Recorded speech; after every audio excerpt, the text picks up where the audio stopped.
चले बेटा ना, कल हम लोगों ने कोऑर्डिनेशन नंबर 4 के ऊपर डिस्कशन कर लिया था। कोऑर्डिनेशन नंबर 4 में जीआई और ओआई पे जो भी ओवरऑल केसेस थे वो सारे हम लोगों ने देख लिए थे। आपको बोला था कोऑर्डिनेशन नंबर 4 जब भी आता है स्टीरियो आइसोमेरिज्म का या जीआई या ओआई का क्वेश्चन आता है, सबसे पहले ये चेक करना है कि कोऑर्डिनेशन नंबर 4 में हाइब्रिडाइजेशन क्या है। sp3 टेट्राहेड्रल अगर होगा तो वो जीआई नहीं दिखाएगा, ओआई भी नहीं दिखाएगा, केवल एक केस में ओआई दिखाएगा और वो केस कौन सा होगा, कायरल सेंटर वाला MABCD। और अगर कोऑर्डिनेशन नंबर 4 में स्क्वायर प्लेनर DSP2 हुआ तो बेटा वो जीआई दिखा सकता भी और नहीं भी दिखा सकता है। टोटल 11 केस थे, 11 में से 5 केस में जीआई दिखाया था उसने, और वाई वो कभी भी नहीं दिखाएगा। अब उसके बाद है ना, हम लोगों ने ये भी डिस्कस किया था कि जीआई चेक करने के लिए आपको क्या करने पड़ते हैं, ब्रैकेट बनाने पड़ते हैं। स्क्वायर प्लेनर में जितने डायगोनल उतने ब्रैकेट। फिर शफलिंग वफलिंग कैसे होती है, बाइडेंटेट में एक को फिक्स कर दो, दूसरे को फ्लिप कर दो, दोनों बाइडेंटेट के काटने वाले आइटम पास पास होने चाहिए। ये सब बातें हमने कल करी। अब उसी को कंटिन्यू करते हैं हम लोग आगे। कोऑर्डिनेशन नंबर 4 के बाद कोऑर्डिनेशन नंबर 6 के लिए। कोऑर्डिनेशन नंबर 6 की बात करें तो हाइब्रिडाइजेशन चाहे कुछ भी हो, DSP2 हो या sp3d2 हो, आपको बेटा ज्योमेट्री जो मिलेगी वो क्या मिलेगी, ऑक्टाहेड्रल। तो कोऑर्डिनेशन नंबर 6 में हमें हाइब्रिडाइजेशन निकालने का रेस्ट्रिक्शन नहीं है। आप टाइम वेस्ट करना चाहे तो निकाल सकते, कोई मना नहीं है, लेकिन आपको ये पता कि ज्योमेट्री क्या आएगी, ऑक्टाहेड्रल ही आएगी ना। अब कुछ नहीं आया तो कुछ तो करें एग्जाम में ना, तो कम से कम हाइब्रिडाइजेशन ही निकाल ले ना, तो वैसी वाली बात है। तो आप ऐसा नहीं निकाल नहीं सकते, आप निकाल सकते हैं हाइब्रिडाइजेशन, लेकिन अल्टीमेटली ज्योमेट्री क्या आएगी, ऑक्टाहेड्रल। अब अपने को क्या करना है, अब इसमें केसेस पढ़ने। इसमें मोनोडेंटेड के अपन ने स्क्वायर प्लेनर जब पढ़ा तो वहां पर कितने केस थे, 11। यहां पर भी 11 केस आएंगे, पर वहां 11 केसेस मोनो और बाइडेंटेट मिला के थे, यहां मोनोडेंटेट अकेले के ही 11 केसेस है। बाइडेंटेट में भी यहां अगर हम केस बनाएंगे तो बहुत सारे केसेस बन सकते हैं, लेकिन अपन 4 केस पढ़ेंगे क्योंकि एनसीईआरटी में 2-3 केस दे रखे हैं, और उसी में से आज तक की हिस्ट्री में जेई हो रहा हो, नीट हो, एडवांस हो, हमेशा वही क्वेश्चन आए, तो अपन बाइडेंटेट के 4 केस पढ़ेंगे, मतलब टोटल 15 केस पढ़ने। इनमें से सबसे पहले मैं टेबल एक बार बना देता हूं, फिर अपन लोग केसेस पे बात करते हैं।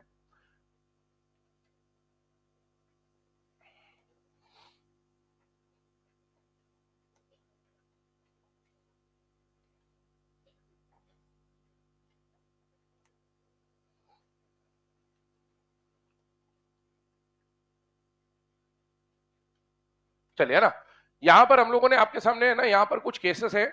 सीरियल नंबर में अभी यहां मैं कॉम्प्लेक्स लिख रहा हूं, यहां पर देख लो पहले जीआई कितने आएंगे, ओआई के सेट कितने होंगे। ओआई का सेट लिखने का मतलब यहां पर क्या है कि मान लो एक ज्योमेट्री अपन ने लिखी, वो ऑप्टिकल आइसोमेरिज्म दिखा रहा है, तो आप ये जानते हो ओआई के अंदर दो फॉर्म होते हैं, एक डी फॉर्म और एक एल फॉर्म। डी और एल फॉर्म को मिला के हम लोग वन सेट बोलेंगे, तो सेट का मतलब है डी प्लस एल को एक सेट माना जाएगा, और स्टीरियो आइसोमर जो होगा वो होगा जीआई प्लस ओआई का सेट, है ना। चेक करते हैं, सबसे पहले केस के ऊपर चले तो बेटा फर्स्ट टाइप का जो कॉम्प्लेक्स बनता है वो बनता है MA6। दूसरा टाइप का जो कॉम्प्लेक्स बन सकता है वो होता है MA5B। कहने का मतलब क्या है, कोऑर्डिनेशन नंबर कितना चल रहा है बेटा, 6। 6 के 6 मोनोडेंटेट लिगेंड सेम हो, 6 में से 5 मोनोडेंटेट एक जैसे और एक मोनोडेंटेट अलग हो। तीसरा केस 4 मोनोडेंटेट एक जैसे और बचे हुए 2 मोनोडेंटेट एक जैसे। चौथा केस ऐसा बन सकता है कि 4 मोनोडेंटेट एक जैसे और बचे हुए दोनों मोनोडेंटेट अलग अलग हो, इस टाइप का केस बन सकता है। अगला केस बन सकता है MA3B3, मतलब 3-3 एक जैसे हो। अगला केस बन सकता है 3 मोनोडेंटेट एक जैसे, बाकी 2 एक जैसे और एक अलग। ऐसे जितने भी पॉसिबिलिटीज हैं वो सारी पॉसिबिलिटीज यहां पर मैं लिख रहा हूं, टोटल 11 केसेस यहां पर बनेंगे। इसके अलावा अगला केस ऐसा कुछ बन सकता है कि MA2B2C2।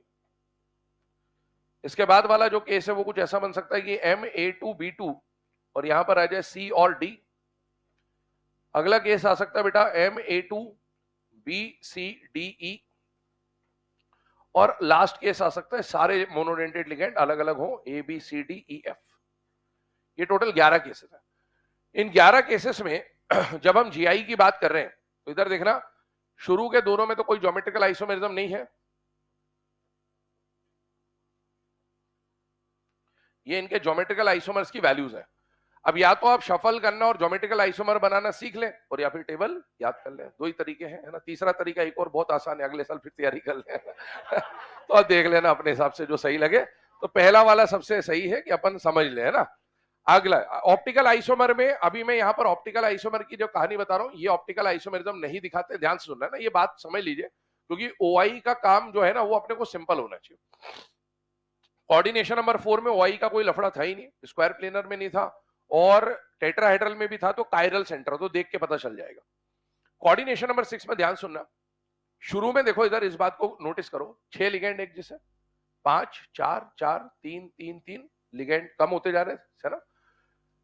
A4 तक, A4 A5 A6 इसमें तो OI होगा ही नहीं, पहली बात, ठीक। A3 में 3 केस है, A3 के साथ 3 same, 3 3 same, 3 same, 2 same, 1 same, 3 same और तीनों अलग अलग। ये वो पहला केस होगा जहां से ऑप्टिकल आइसोमेरिज्म शुरू होगा। ये बस इसलिए बोल रहा हूं कि माइंड में अगर ये बात फिट हो जाए तो इससे पहले वाले जितने भी केस होते हैं, 6 वाले, 5 वाले, 4 वाले, अपने को क्लियर होना चाहिए कि उसके अंदर OI नहीं होगा, तो ऑप्शन देखकर काम आसान होगा। और इसके बाद वाले 3 सेम 3 अलग, और उसके बाद 2 सेम या 1 सेम या सब अलग अलग, इन सब में ऑप्टिकल आइसोमेरिज्म आपको देखने को मिलेगा। यहां पर अगर मैं बात करूं तो एक सेट ऑप्टिकली एक्टिव होगा, एक सेट ऑप्टिकली एक्टिव होगा, 2 सेट, 6 सेट और 15 के 15 सेट ऑप्टिकली एक्टिव होंगे। दोनों को ऐड कर दें तो यहां आ जाएगा 0 0, यहां आ जाएगा 2 2, यहां 2, यहां 3, यहां 5, यहां 6, यहां 8, यहां 9 और यहां, सॉरी 9 नहीं 15 और 30 है ना, ये केस आ जाएगा। तो ये इसके आंसर्स हैं।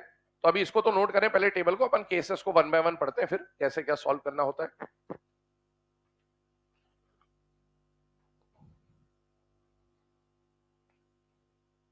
लिखने की रफ्तार तूफानी, जो ज्यादा धीमे लिखते हो तो आजू बाजू वालों को काम दे दें कि भाई मैं पहला कॉलम लिख रहा हूं तो दूसरा तीसरा चौथा लिख ले।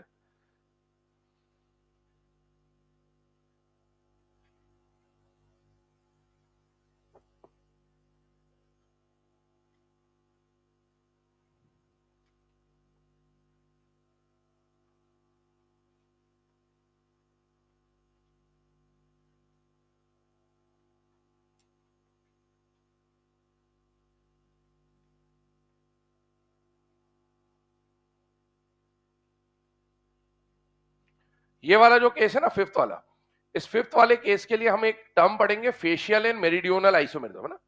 तो इस फिफ्थ की वो जो टर्म है वो मैं उधर लिख दे रहा हूं उसके बाजू में, है ना, यहाँ पर स्पेस नहीं है।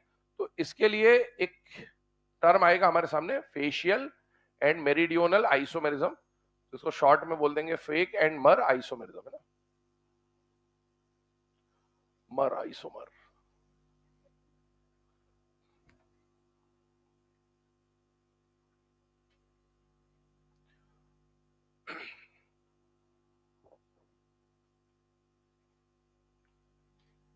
जैसे जीआई में सिस ट्रांस होता है वैसे ही एक नाम होता है फेशियल और मेरिडियोनल।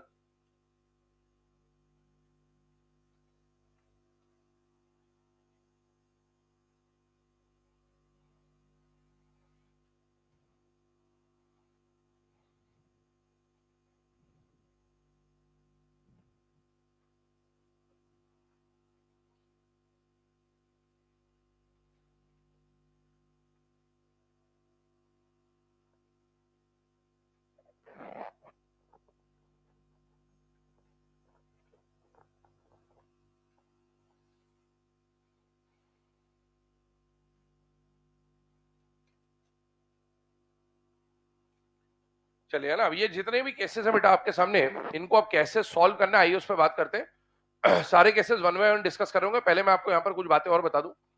एग्जाम में हमने यहाँ लिखे तो बेटा 11 केसेस है ना, लेकिन एग्जाम पॉइंट ऑफ व्यू अगर मैं बोलूं तो शुरू के जो 5 केस है यहीं से मैक्सिमम क्वेश्चन आएगा आपको, इसके आगे के क्वेश्चन नहीं आते। हम लोग 7 तक पढ़ेंगे क्योंकि 7th वो पहला केस होगा जहां पर आपको क्या मिलेगा, ऑप्टिकल आइसोमेरिज्म, है ना। तो मैं 7 तक आपको बताऊंगा, उसके बाद मैं डायरेक्ट 11th आपको बताऊंगा। 8 9 10 में डिस्कस नहीं करूंगा। आप चाहे तो बाद में ट्राई करके देख लेना, बट इस पे क्वेश्चन आता नहीं है। दूसरी बात, क्यों नहीं आता, क्योंकि आप देखोगे इसमें नंबर ऑफ आइसोमर्स, वैसे तो इसमें भी बहुत ज्यादा है लेकिन इसको फिर भी रैंडम केस है तो एक बार डिस्कस कर दूंगा। इसमें नंबर ऑफ आइसोमर्स की क्वांटिटी बहुत ज्यादा है, तो इतनी शफलिंग करना या इतने जीआई बनाने के लिए एग्जाम में टाइम बहुत लगता है, और आपको पता है 1 मिनट में क्वेश्चन सॉल्व करना होता है तो वो नहीं देता है आपको, मेनली 1 2 3 4 5 देता है, बट अपन 7 और 11 ये डिस्कस करेंगे, 8 9 10 में डिस्कस नहीं करूंगा। आगे बढ़ते हैं। अब इसमें सॉल्व कैसे करना है मैं इसी से स्टार्ट कर रहा हूं पहले, है ना, ये प्रैक्टिस के लिए बता रहा हूं, वापस से फिर हम पूरा सॉल्व करेंगे। कॉम्प्लेक्स को देखिएगा, कॉम्प्लेक्स आपको जो दिया गया वो क्या है बेटा, MA3BCD। अब देखो जीआई कैसे सॉल्व करना है वो हमने कल भी डिस्कस किया था, लेकिन ओआई अभी तक हमको चेक नहीं करना पड़ा कहीं पर, तो इसमें ओआई कैसे चेक करना उस पर भी हमें चर्चा करनी है। पहले इसके जीआई पे बात करते हैं। मुझे बताइए इसका कोऑर्डिनेशन नंबर कितना है? 6। कोऑर्डिनेशन नंबर 6 का मतलब मेटल ने अपने आसपास बॉन्ड बनाने की कितनी पोजीशन तैयार करी? 6। ऐसा। अब इसमें बताओ डायगोनल वाली बात कर रहा हूं, कितने डायगोनल है? 1 2 और 3। कल स्क्वायर प्लेनर में कितने डायगोनल थे? 2, तो 2 ब्रैकेट बनाए थे। आज कितने डायगोनल है? 3, तो 3 ब्रैकेट बना दिए, 1 2 और 3। और जो भी लिगेंड है उसको लाइन से बिछा दो। तो A3 BCD है, मतलब A1 A2 A3 BCD, ये लाइन से बिछा दिया बेटा। अब शफलिंग कैसे करेंगे? कल हमने 2 ब्रैकेट की शफलिंग सीख चुके हैं, तो 2 ब्रैकेट की शफलिंग करनी है तो हम लोग क्या करेंगे, हम एक ब्रैकेट को फिक्स कर देंगे, पूरा ब्रैकेट ही फिक्स कर देंगे। मान लो मैंने इस ब्रैकेट को फिक्स कर दिया, तो क्या 2 की शफलिंग हम कल कर चुके हैं? यस। और कल हमने एक ABCD पढ़ा था, 2C से एक ट्रांस, ये वैसा बनेगा। फिर हम क्या करेंगे, इसको फिक्स करके इसको शफल करेंगे, फिर इसको फिक्स करके इन दोनों को शफल करेंगे, फिर इसको फिक्स करके इन दोनों को शफल करेंगे, ऐसी शफलिंग चलेगी। तो देखिए आइए, है ना, पहले इसको ए को फिक्स किया, अब शफलिंग सीखना। वही वाली बात है, ए को फिक्स करा, बी को सी से बदला और यहां जाएगा BD। ए को फिक्स रखा और ए को फिक्स करके बी को डी से बदला, तो यहां आ जाएगा डी और यहां आ जाएगा। तो ये कल अपने 2C से एक ट्रांस ये बने थे। इसके अलावा आप देखो, अगर आप बी को फिक्स करते हो तो बी को फिक्स करने पे अगर इधर आएगा तो क्या हो जाएगा, ए मतलब CB हो जाएगा और एक हो जाएगा AD, CB और AD, ये आ जाएगा, रिपीट हो जाएगा।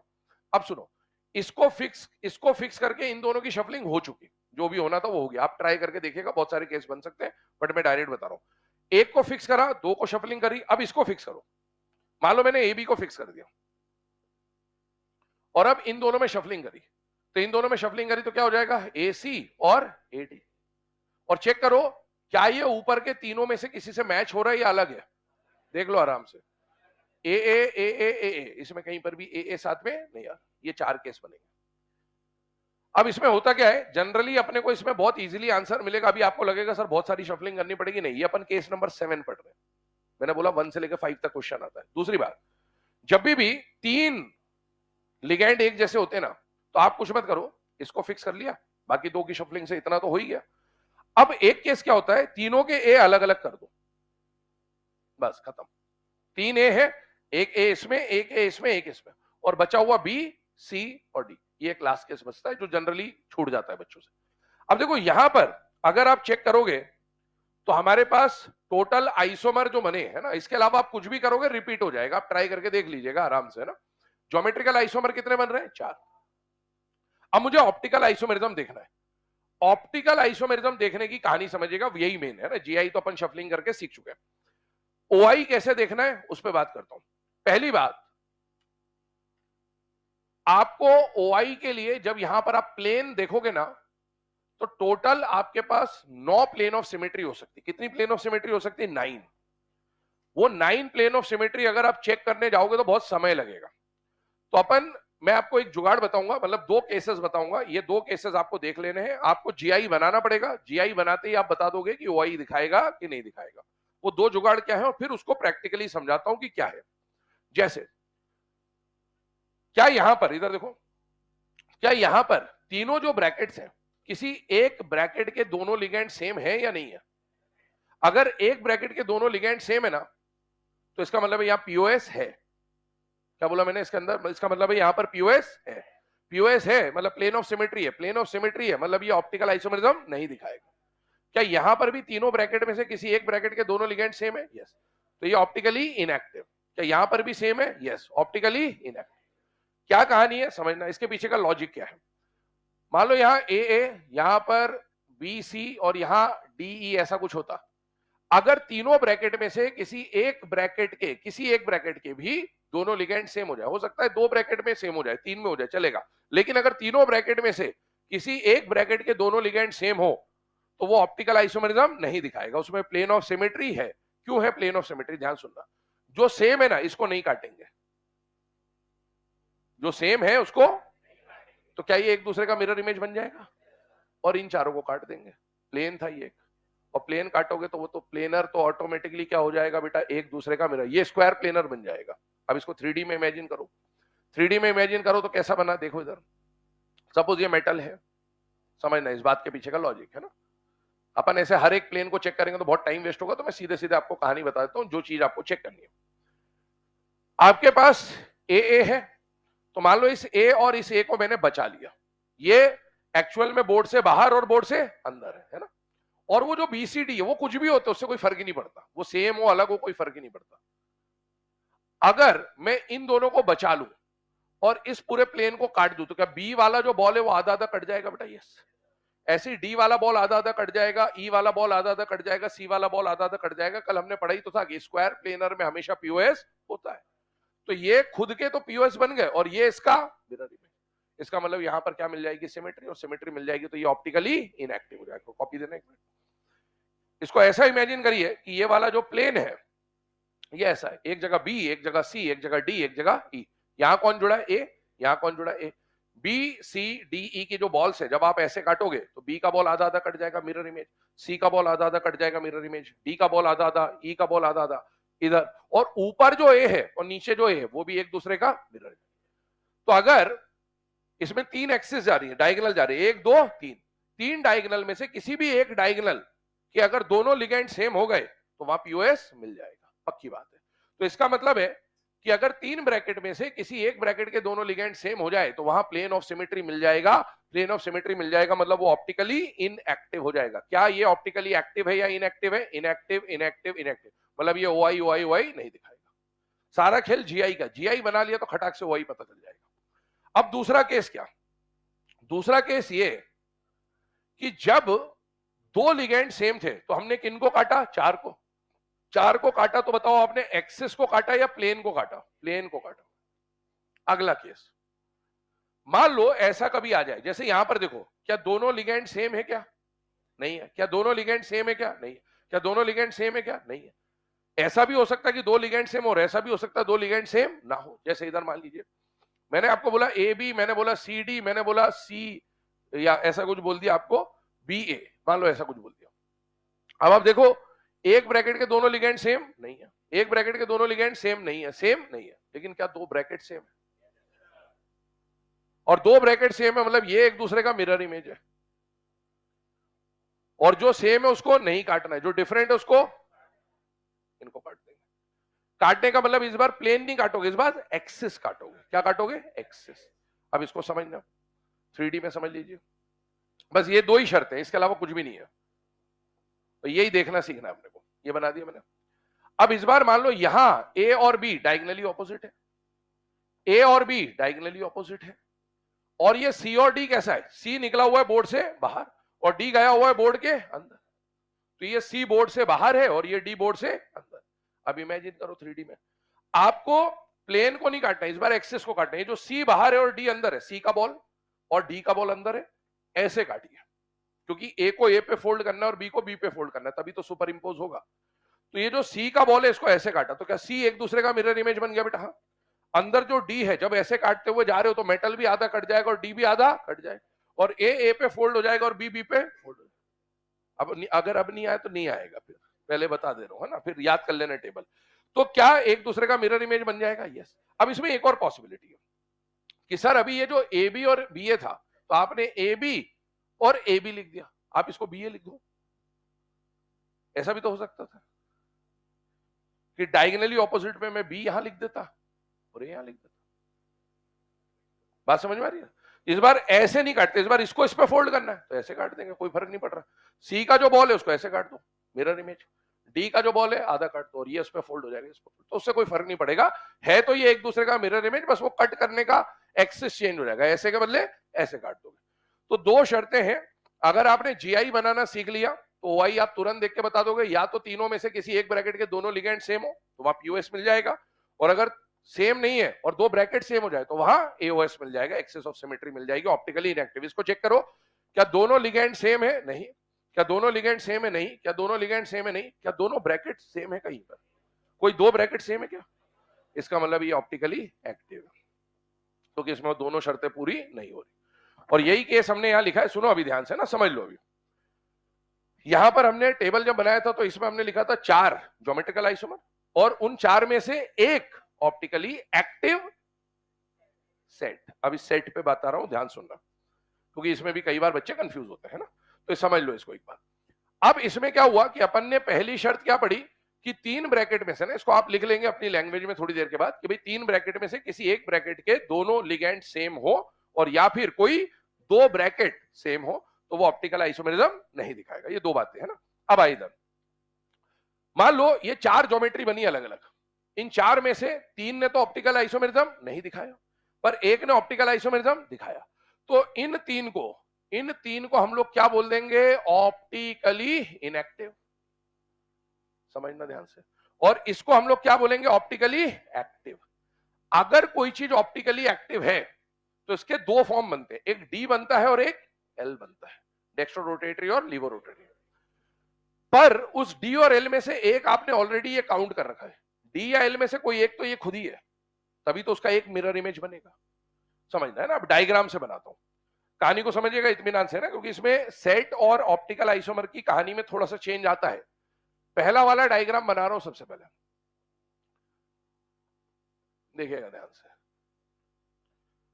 चार ज्योमेट्रिकल आइसोमर बने, तो पहले वाले के हिसाब से A diagonally opposite, A B diagonally opposite और सी डी डायगोनली ऑपोजिट, ये पहला डायग्राम बन गया। दूसरे के हिसाब से A diagonally opposite, A C diagonally opposite और बी डी डायगोनली ऑपोजिट, ये दूसरा बन गया। तीसरे के हिसाब से A diagonally opposite, A D diagonally opposite और बी सी डायगोनली ऑपोजिट, ये तीन बन गए। चौथा वाला बना रहा हूं, चेक करिएगा।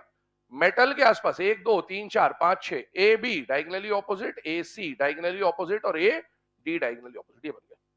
ये चार आपके ज्योमेट्रिकल आइसोमर बने। और ये जो चार ज्योमेट्रिकल आइसोमर बने, इसमें से ये तीनों तो ऑप्टिकली इनएक्टिव, क्योंकि इसमें ये वाला एक्सिस अपन बचा लेंगे और इन चार को काट देंगे। यहां पर भी ये वाला एक्सिस अपन बचा लेंगे और इन चार को काट देंगे, तो पीओएस मिल जाएगा। ये वाला अपन बचा लेंगे, एक दूसरे का मिरर इमेज, और इन चारों को काट देंगे। ठीक। अब आगे क्या हुआ, इसमें अगर आप देखो तो यहां पर जो ये तीसरा वाला है, इसमें कट आप कितने भी लगा लो, इसमें प्लेन ऑफ सिमेट्री नहीं मिलेगी, क्योंकि आप कोई भी प्लेन काटो तो इसके सामने वाला मिरर इमेज नहीं है, इसके सामने वाला मिरर इमेज नहीं है, इसके सामने वाला मिरर इमेज नहीं है, तो इसमें कुछ भी नहीं होगा, ना कोई एक्सेस कटेगी, क्योंकि एक्सेस कटने का मतलब सामने वाले सेम होने चाहिए थे, तो ऐसा कुछ भी नहीं है ना। अब आप देखो अगली बात क्या आ रही है कि इसमें क्योंकि ये ऑप्टिकली एक्टिव है, तो इसका मिरर इमेज बनेगा। इसका जब मिरर इमेज बनेगा तो वो मिरर इमेज कैसा बनेगा? मेटल के साथ 6 जगह बन रही है। अब आप खुद सोचो, ये है ना वही तीसरी चौथी क्लास वाली बात है, सी यहां बन जाएगा, बी यहां बन जाएगा, ए वहां चला जाएगा, ये ए वहां चला जाएगा, ये ए यहां आ जाएगा और ये डी यहां आ जाएगा, ये इसका मिरर इमेज बन गया। अब आपसे अगर मैं पूछूं कि इसके ज्योमेट्रिकल आइसोमर कितने, तो ज्योमेट्रिकल आइसोमर 1 2 3 और 4, ये 4। अगर मैं आपसे पूछूं कि इसके ऑप्टिकल आइसोमर कितने, तो ऑप्टिकल आइसोमर 2। ध्यान सुनना, ऑप्टिकल आइसोमर 2, एक है डी फॉर्म और एक है एल फॉर्म। पर क्या जो डी फॉर्म है वो ऑलरेडी जीआई में काउंट हो रखा है? यस। आपसे मैंने बोला ज्योमेट्रिकल आइसोमर कितने? 4, ऑप्टिकल आइसोमर कितने? 2। लेकिन अब मैं अगर आपसे पूछूं स्टीरियो आइसोमर कितने, ध्यान सुनना, तो ऑप्टिकल आइसोमर जब मैं पूछूंगा इसके अंदर, तो ऑप्टिकल आइसोमर 2 है, पर इस 2 को अगर मैं सेट के हिसाब से लिखूं तो क्या बोलूंगा? 1 सेट। डी और एल को एक सेट माना। क्यों बोला? क्योंकि अगर मैं ऐसा नहीं लिखूंगा तो स्टीरियो आइसोमर का मतलब होता है ज्योमेट्रिकल प्लस ऑप्टिकल, और ज्योमेट्रिकल प्लस ऑप्टिकल करोगे तो 4 + 2 अगर आपने कर दिया तो आपका आंसर क्या आएगा? 6। जबकि आंसर 6 नहीं, आंसर तो 5 है, क्योंकि इसको आपने जीआई में तो काउंट कर ही रखा है, और वापस से ओआई में भी अगर काउंट कर दोगे तो रिपीटिशन हो जाएगा। और इसीलिए ऑप्टिकल आइसोमर में हम लोग हमेशा सेट में बात करेंगे। अब सेट में बात करने से क्या होगा कि जो आपने जीआई में काउंट कर रखा है वो ओआई में काउंट नहीं होगा वापस। अब इससे क्या हुआ, देखो जीआई का आंसर आएगा यही, एसआई का आंसर आएगा यही। जब भी आपसे ऑप्टिकल आइसोमर पूछेगा तो आपको जितना सेट है उसको डबल कर देना होगा। मतलब अगर इसका ऑप्टिकल आइसोमर पूछा कितना है तो कितना सेट है? 1, तो 1 का डीएल 2। 1 सेट का मतलब है 1 का डबल, 15 सेट का मतलब है 15 का डबल। तो ऑप्टिकल आइसोमर में मैंने अभी सेट लिखे, सेट जितने लिखे हैं, आइसोमर पूछेगा तो आइसोमर उसके ठीक डबल होंगे, क्योंकि एक सेट का खुद का डी भी बनेगा और खुद का एल भी बनेगा। 15 सेट है तो 15 के डी भी बनेंगे और 15 के एल भी बनेंगे। लेकिन जब आप 15 प्लस 30 करोगे तो आंसर 45 दिखेगा आपको, जो कि गड़बड़ है, क्योंकि उन 15 में से आपने ऑलरेडी 15 यहां काउंट कर रखे। इसीलिए हम यहां पर किससे सॉल्व करेंगे बेटा, सेट से सॉल्व करेंगे, ये बात ध्यान रखना। जैसे यहां पर भी हुआ है 4 ज्योमेट्रिकल आइसोमर, 2 ऑप्टिकल आइसोमर, लेकिन टोटल करते वक्त 4 प्लस 2 6 नहीं लिखोगे, क्योंकि ये ऑलरेडी जीआई में भी काउंटेड है और इसको आप ओआई में भी काउंट कर रहे हो, तो 2 बार काउंट नहीं होगा, एक ही बार काउंट होगा। इसीलिए 4 ज्योमेट्रिकल और 1 ऑप्टिकल अपन इस तरह से काउंट करेंगे, 4 प्लस 1 5। तो उसके बदले अपन उसको सेट से सॉल्व कर लेते हैं तो काम आसान हो जाता है। ठीक है, आइए अब इधर स्टार्ट करते हैं 1 बाय 1 सारे केसेस को। पहला केस जो हमारे सामने आ रहा है टेबल का, वो आ रहा है बेटा MA6।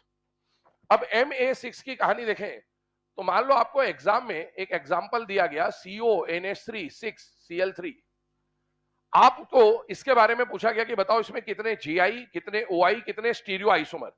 पहली बात, आपने कोऑर्डिनेशन नंबर पहचान लिया कितना है, 6। कोऑर्डिनेशन नंबर 4 होता तो हाइब्रिडाइजेशन निकालना पड़ता, यहां पर हाइब्रिडाइजेशन निकालने की आवश्यकता नहीं है और आप इसको लिखेंगे MA6। अब MA6 है, मुझे बताइए ऑक्टाहेड्रल में कितने डायगोनल्स होते हैं, 3, तो 3 ब्रैकेट बना दिया। और A6 को आप लाइन से बिछा दो, A6 को लाइन से बिछा दो तो A1 A2 A3 A4 A5 A6। अब मुझे बताओ, एक ब्रैकेट को फिक्स किया, बाकी 2 में शफलिंग करी, दूसरे को फिक्स किया, बाकी 2 में शफलिंग करी, तीसरे को फिक्स किया, इनमें शफलिंग करी, क्या कोई चेंज आएगा बेटा, नहीं। और चेंज नहीं आएगा इसका मतलब है कोई भी नई ज्योमेट्री नहीं बन रही है, तो ये ज्योमेट्रिकल आइसोमेरिज्म नहीं दिखा रहा। और ऑप्टिकल के लिए मैंने क्या बोला था, 3 ब्रैकेट में से किसी एक ब्रैकेट के दोनों लिगेंड सेम हो या कोई 2 ब्रैकेट सेम हो। क्या एक ब्रैकेट के दोनों लिगेंड सेम है, इसका मतलब ये ऑप्टिकल आइसोमेरिज्म नहीं दिखाएगा।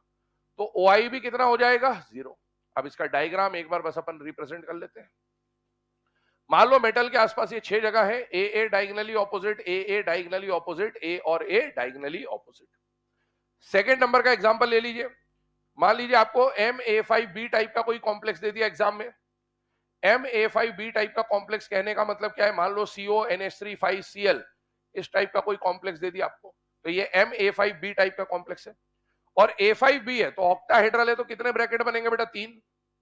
A5B को लाइन से बिछा दीजिए, लाइन से बिछाएंगे तो बोलो A1 A2 A3 A4 A5 और B। अब आप बताओ इसमें आप कितनी भी शफलिंग कर लो, 2 ब्रैकेट में AA ही आएंगे और एक में AB ही आएगा, क्योंकि B एक ही है तो किसी एक ही ब्रैकेट में आएगा, बाकी सब में A ही रहेगा। इसका मतलब आप कितनी भी शफलिंग करो यही बनेगा, इसके अलावा कुछ बन ही नहीं सकता। और इसका मतलब है कि इसका कोई भी नया ज्योमेट्री नहीं मिलेगा। और ऑप्टिकल आइसोमेरिज्म के लिए देखो, क्या एक ब्रैकेट के दोनों लिगेंड सेम है बेटा, यस। ऑप्टिकल आइसोमेरिज्म नहीं दिखाएगा, ऑप्टिकली इनएक्टिव हो जाएगा ये। डायग्राम अगर हम बनाएं तो 1 2 3 4 5 6, AA diagonally opposite, AA diagonally opposite, AB diagonally opposite. आइए आगे बढ़ते हैं। तीसरे नंबर का जो एग्जांपल है वो आता है बेटा MA4B2। अगेन इंपॉर्टेंट है, कल जैसे हमने सिस्प्लैटिन ट्रांसप्लैटिन पढ़ा था वैसा ही ये भी केस है। एग्जाम्पल की बात करें CONH3 4Cl2। मान लो ये कॉम्प्लेक्स आपको दिया और बोला इसके लिए ज्योमेट्रिकल ऑप्टिकल या स्टीरियो आइसोमेरिज्म चेक करिए। सबसे पहले आपने देखा कि बेटा ये MA4B2 टाइप का कोऑर्डिनेशन नंबर 6 का केस है, तो आपने 3 ब्रैकेट बना लिए और A4B2 को लाइन से बिछा दो तो A1 A2 A3 A4 B1 और B2। अब आप खुद सोचिए, क्या इसमें अगर आप शफलिंग करोगे तो चेंज आएगा कि नहीं आएगा, आएगा।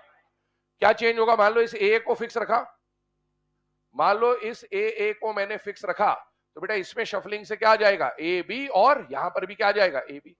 इसके बाद आप कितनी भी शफलिंग करोगे या तो पहला रिपीट हो जाएगा या दूसरा रिपीट हो जाएगा, आप ट्राई करके देख लीजिएगा आराम से। इसका मतलब ये हुआ कि यहां पर ज्योमेट्रिकल आइसोमर कितने बन गए, 2। और ऑप्टिकल आइसोमरिज्म ये दिखाएगा नहीं, क्योंकि एक ब्रैकेट के दोनों लिगेंड सेम है, एक ब्रैकेट के दोनों लिगेंड सेम है। डायग्रामेटिकली अगर हम इसको रिप्रेजेंट करें तो ये ऐसा बन गया, यहां पर भी डायग्रामेटिकली रिप्रेजेंट करें तो ये कुछ ऐसा बन गया। और इसमें अगर हम सिस और ट्रांस के बारे में बात करें तो बेटा पहले वाले के हिसाब से AA diagonally opposite, AA diagonally opposite, B और B डायगोनली ऑपोजिट। दूसरे वाले के हिसाब से AA diagonally opposite, AB diagonally opposite, AB diagonally opposite. Cis और ट्रांस बताना है आपको, क्योंकि ज्योमेट्रिकल आइसोमर है। बेटा बताइए, सिस और ट्रांस बताने के लिए इस बार ए की मदद लूंगा या बी की मदद लूंगा? किसके रिस्पेक्ट में बताओगे? बी के रिस्पेक्ट में बताना पड़ेगा। ए से नहीं बता पाओगे। क्यों नहीं बता पाओगे? 4 ए है तो सिस पे भी लगेगा और ट्रांस पे भी लगेगा, पक्की बात है। तो आप ए से नहीं बता पाओगे, आपको बी से देखना पड़ेगा। मुझे बताओ, बी और बी ट्रांस और बी और बी सिस, ये सिस है, ये ट्रांस है।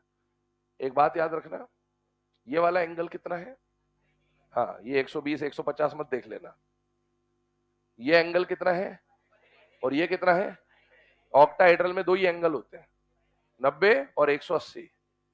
अगर 180 पे है तो 180 है, उस पे नहीं है तो फिर 90 ही है। क्योंकि ये बोर्ड पे ऐसा दिखेगा, पर एक्चुअल में तो ये ए ऐसा बाहर है और ये बी ऐसा अंदर।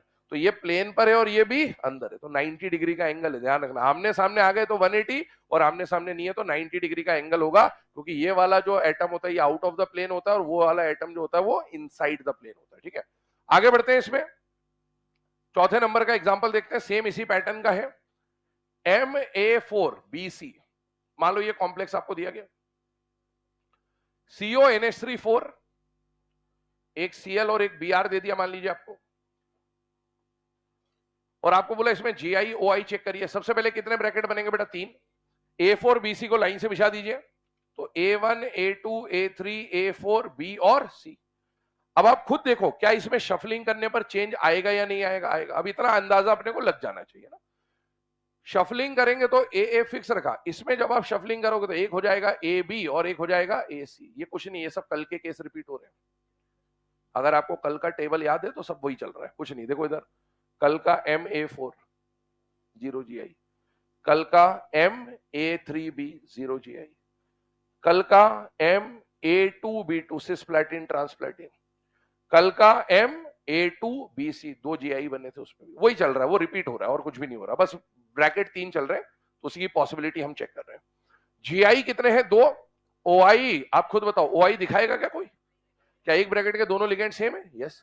क्या एक ब्रैकेट के दोनों लिगेंड सेम है? यस। OI नहीं दिखाएगा। डायग्राम इसका नहीं बना रहा हूं, डायग्राम आप बना लेना आराम से, फटाफट नोट कर लीजिए इसको।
इसमें से जो थर्ड वाला केस है बेटा, है ना, स्टार मार्क कर लेना उसको। क्वेश्चन आने की पॉसिबिलिटी इसकी ज्यादा रहती है, जैसे सिस्प्लैटिन ट्रांसप्लैटिन कल हमने देखा था, है ना। जनरली यही इस टाइप के क्वेश्चन पूछता है आपसे, जिसमें सिस या ट्रांस बताना होता है आपको।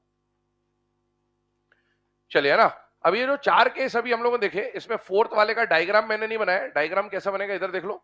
यहाँ पर बी और बी था तो बस बी के बदले बी सी आ जाएगा यहाँ पर, और यहाँ पर बी और बी में एक जगह बी और एक जगह सी आ जाएगा, क्योंकि B2 के बदले क्या है? BC। तो डायग्राम वैसा बन जाएगा। ठीक है, अब आगे बढ़ते हैं। अभी तक हम लोगों ने देखा ज्योमेट्रिकल आइसोमर दिखना चालू हो गया, लेकिन ऑप्टिकल आइसोमरिज्म अभी तक नहीं आ रहा, क्योंकि एक ब्रैकेट के दोनों लिगेंड हमको क्या दिख रहे हैं? सेम। 4 केस अभी हम लोगों ने पढ़ ली है। अब आते हैं हम लोग इस फिफ्थ केस पे। फिफ्थ केस कौन सा है बेटा? फेशियल और मेरिडियोनल आइसोमेरिज्म। तो अब इन तीन के ऊपर डिस्कशन कर रहे हैं ना, आगे देखेगा। अगर हम लोग यहां पर बात करें तो फोर्थ वाला जो केस हुआ, फोर्थ नहीं फिफ्थ वाला जो केस अभी हमको पढ़ना है, वो फिफ्थ वाला केस आ रहा है बेटा MA3B3। Very important case, NCERT में मेंशन्ड कहानी है। एग्जाम्पल की अगर मैं बात करूं तो एग्जाम्पल इसके लिए जो एनसीईआरटी में मेंशन्ड है वही लिख दे रहा हूं, CONH3Cl3। मान लो ये कॉम्प्लेक्स आपको दे दिया। कॉम्प्लेक्स को अपन ने देखा, कोऑर्डिनेशन नंबर 6 है, MA3 और B3 टाइप का ये कॉम्प्लेक्स है। अब आपने क्या करा, सबसे पहले 3 ब्रैकेट बना लिए बेटा, और A3 B3 को लाइन से बिछा दिया। तो A1 A2 A3 और B1 B2 और B3। अब शफलिंग को इमेजिन करिएगा 2 मिनट के लिए ना। मान लो मैंने इस ब्रैकेट को फिक्स कर दिया और उसमें शफलिंग करी, बताओ कोई चेंज आएगा? नहीं आएगा। एक ब्रैकेट में BB आएगा और एक में AB आएगा, कुछ भी कर लो। मान लो मैंने इसको फिक्स करके इसमें शफलिंग करी, कोई चेंज नहीं आएगा। इसको फिक्स करके शफलिंग करी तो चेंज आ जाएगा। तो अपने को डायरेक्ट दिखता है ना। अगर इसको फिक्स करके शफलिंग करेंगे तो क्या केस बनेगा? AB और AB। 3 A है 3 B है, तो तीनों को अलग अलग डिवाइड कर दो, ये बनेगा। 2 केस बनेगा। ये जो 2 केस बने तो हम लोग क्या बोलेंगे, इसके ज्योमेट्रिकल आइसोमर कितने हैं? 2। ऑप्टिकल आइसोमेरिज्म पे आइए बात करते हैं। मुझे बताइए, क्या एक ब्रैकेट के दोनों लिगेंड सेम है? यस। तो ये ऑप्टिकली इनएक्टिव। क्या एक ब्रैकेट के दोनों लिगेंड सेम है? नहीं। सेम है? नहीं। सेम है? नहीं। पर क्या 2 ब्रैकेट सेम है? तो ये भी ऑप्टिकल आइसोमेरिज्म नहीं दिखाएगा, मतलब ऑप्टिकल आइसोमेरिज्म 0। अब इसके डायग्राम को देखिए ना, फेशियल और मेरिडियोनल पे बात कर रहे हैं। मान लो ये बना दिया मेटल के आसपास 6 पोजीशन, और यहां पर भी बना दिया बेटा मेटल के आसपास 6 पोजीशन। पहले वाले के हिसाब से A diagonally opposite, AB diagonally opposite और B डायगोनली ऑपोजिट। ये पहला वाला डायग्राम अपने बनाया। दूसरे वाले पे आते हैं AB और AB। तो AB डायगोनली ऑपोजिट, दूसरे में भी AB डायगोनली ऑपोजिट और तीसरे में भी AB डायगोनली ऑपोजिट। ये बना दिया। अब इसमें से कहानी समझना, 2 नाम आपके सामने आ रहे हैं। एक नाम आ रहा है फेशियल और एक नाम आ रहा है मेरिडियोनल। लिख देता हूं पहले में। इसको बोलते हैं फेशियल आइसोमर और इसको बोलते हैं मेरिडियोनल आइसोमर, है ना। शॉर्ट में बोलेंगे फेस आइसोमर और इसे मर आइसोमर। क्या है मीनिंग फेशियल और मेरिडियोनल का, कारण समझना। सबसे पहले ये जो ज्योमेट्री बन रही है, ज्योमेट्री कौन सी बन रही है बेटा? ऑक्टाहेड्रल। याद करिए, ऑक्टाहेड्रल जब हमने केमिकल बॉन्डिंग में देखा था तो हमने कुछ इस तरह से बोला था कि ये जो ऑक्टाहेड्रल ज्योमेट्री बनती है, इसमें पहले ये 4 एटम तो प्लेन पर रहेंगे, स्क्वायर और बाई पिरामिडल बनाया था। तो ये ज्योमेट्री क्या बनती है बेटा? ऑक्टाहेड्रल। ऑक्टाहेड्रल को, जैसे टेट्राहेड्रल को टेट्राहेड्रल क्यों बोला गया था? क्योंकि उसमें 4 फेस होते थे। ऑक्टाहेड्रल को ऑक्टाहेड्रल क्यों बोला था? क्योंकि इसमें 8 फेस होते हैं। पहली बात ध्यान सुनना। अब 8 फेस की कहानी क्या? फेस का मतलब क्या होता था? आप इसको इससे और इससे ज्वाइन करते थे तो 1, इसको इससे और इसको इससे ज्वाइन करते थे 2, 3, 4, 5, 6, 7, 8। ये फेस होते थे 8। अब आपको देखना है कि अगर 3 सेम लिगेंड एक ही फेस पर आ जाए तो उसको बोलते हैं फेशियल। जैसे आप इस डायग्राम को इमेजिन करना, इस पे इधर लगा देता हूं उसको। ए और ए दोनों ब्लैक कलर के मार्कर हैं, ए और ए। कलर्ड वाले को बी और बी मान लो, दोनों ब्लैक वाले को ए मान लो। और इसको ऊपर देखो, ये बाहर की तरफ जो निकला वो ए है, इसको भी ब्लैक मान लो। Black black black, A B B और बी। ये वाला डायग्राम। क्या ब्लैक ब्लैक और ब्लैक एक फेस पे आ रहे हैं बेटा? इसको बोलेंगे फेशियल। क्या बी बी और बी एक फेस पे आ रहे हैं बेटा? यस। अगर तीनों सेम लिगेंड एक ही फेस पे आ जाए, एक ही फेस पे आने का मतलब है 90 90 90 पे आ जाए। इससे ये एंगल, इससे ये एंगल, इससे ये एंगल, ऐसे भी देख सकते हो। अगर तीनों सेम लिगेंड एक दूसरे से 90 90 90 पे आ जाए, या फिर तीनों सेम लिगेंड एक ही फेस पर आ जाए, तो इसे क्या बोला जाएगा? फेशियल। तीनों सेम लिगेंड एक ही फेस पर आ जाए तो इसे क्या बोला जाएगा? Facial isomer. यहां पर आप देखोगे तो ये तीनों कभी भी सेम फेस पे नहीं आ पाएंगे। क्यों नहीं आ पाएंगे? फेस पे आने के लिए एंगल क्या होना चाहिए? 90। यहां पर देखो, ए और ए का एंगल 180 या बी और बी का एंगल 180। ये नहीं आ पाएंगे कभी भी। और अगर सेम फेस पे नहीं आ रहे तो क्या बोला? मेरिडियोनल। जैसे फेशियल बोलने के पीछे रीजन था फेस पे आना, वैसे मेरिडियोनल का रीजन क्या है, आप जूनियर क्लासेस में सोशल में ईवीएस में इक्वेटर और मेरिडियन पढ़ते थे, तो ऑपोजिट जब आ जाते हैं ना आमने सामने तो उसको क्या बोलते हैं, मेरिडियन। तो इसीलिए इसको क्या बोलते हैं बेटा, मेरिडियोनल आइसोमर, है ना। तो इसको हम लोग बोलते हैं फेशियल आइसोमर या फेक आइसोमर, और इसको हम लोग क्या बोलते हैं बेटा, मर आइसोमर या मेरिडियोनल आइसोमर, है ना। तो कभी एग्जाम में पूछ ले तो या तो आप डायग्रामेटिकली उसको पहचान ले, और नहीं पहचान पाए तो शॉर्ट फॉर्म में लिख लेना कि अगर तीनों सेम लिगेंड एक दूसरे से 90 90 90 पर आ जाए तो फेशियल, और अगर सब एक दूसरे से 90 90 90 पे ना हो, एक आध भी 180 पे आ जाए तो वो क्या हो जाता है, मेरिडियोनल आइसोमर। चलिए आगे बढ़ते हैं, इसमें अगले पॉइंट की तरफ डिस्कशन करते हैं। मान लीजिए आपको अगला कॉम्प्लेक्स दिया गया होता MA3 B2 और C, मान लीजिए ये कॉम्प्लेक्स दे दिया, है ना। अब एग्जांपल नहीं लिख रहा हूं, एग्जांपल अपन समझ जाएंगे। इसमें आपने कितने ब्रैकेट बना दिए बेटा, 3, और लाइन से बिछा दो। देखो ध्यान से, A3 B2 C, A1 A2 A3 B1 B2 और C, ये बन गया।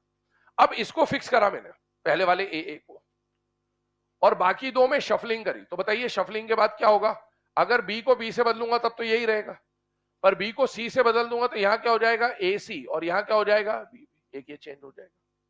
इसके बाद देखिए, अगर मैंने इस ए बी को फिक्स कर दिया ना, अब इसकी शफलिंग में और कुछ नहीं होगा, ए बी को फिक्स करा तो एक पॉसिबिलिटी ऐसी बनेगी, ए बी और ए सी। चेक कर लेना, हमेशा जब 3 ए होते हैं ना, 3 ए होते हैं ना, तो एक बात हमेशा ध्यान रखना जो मैंने आपको बोली भी थी, तीनों ए को अलग अलग अलग कर दो पहले, तो एक ये केस हमेशा बचता है जनरली ना। 3 ए है, यहां पर देखो तीनों ए अलग अलग नहीं है, एक ए एक ए एक ए। अब B2 है तो एक बी और एक सी, ये केस हो जाएगा। टोटल इसके जो आपको ज्योमेट्रिकल आइसोमर बनते हुए दिख रहे हैं वो कितने हैं बेटा, 3। ऑप्टिकल आइसोमेरिज्म आइए चेक करते हैं।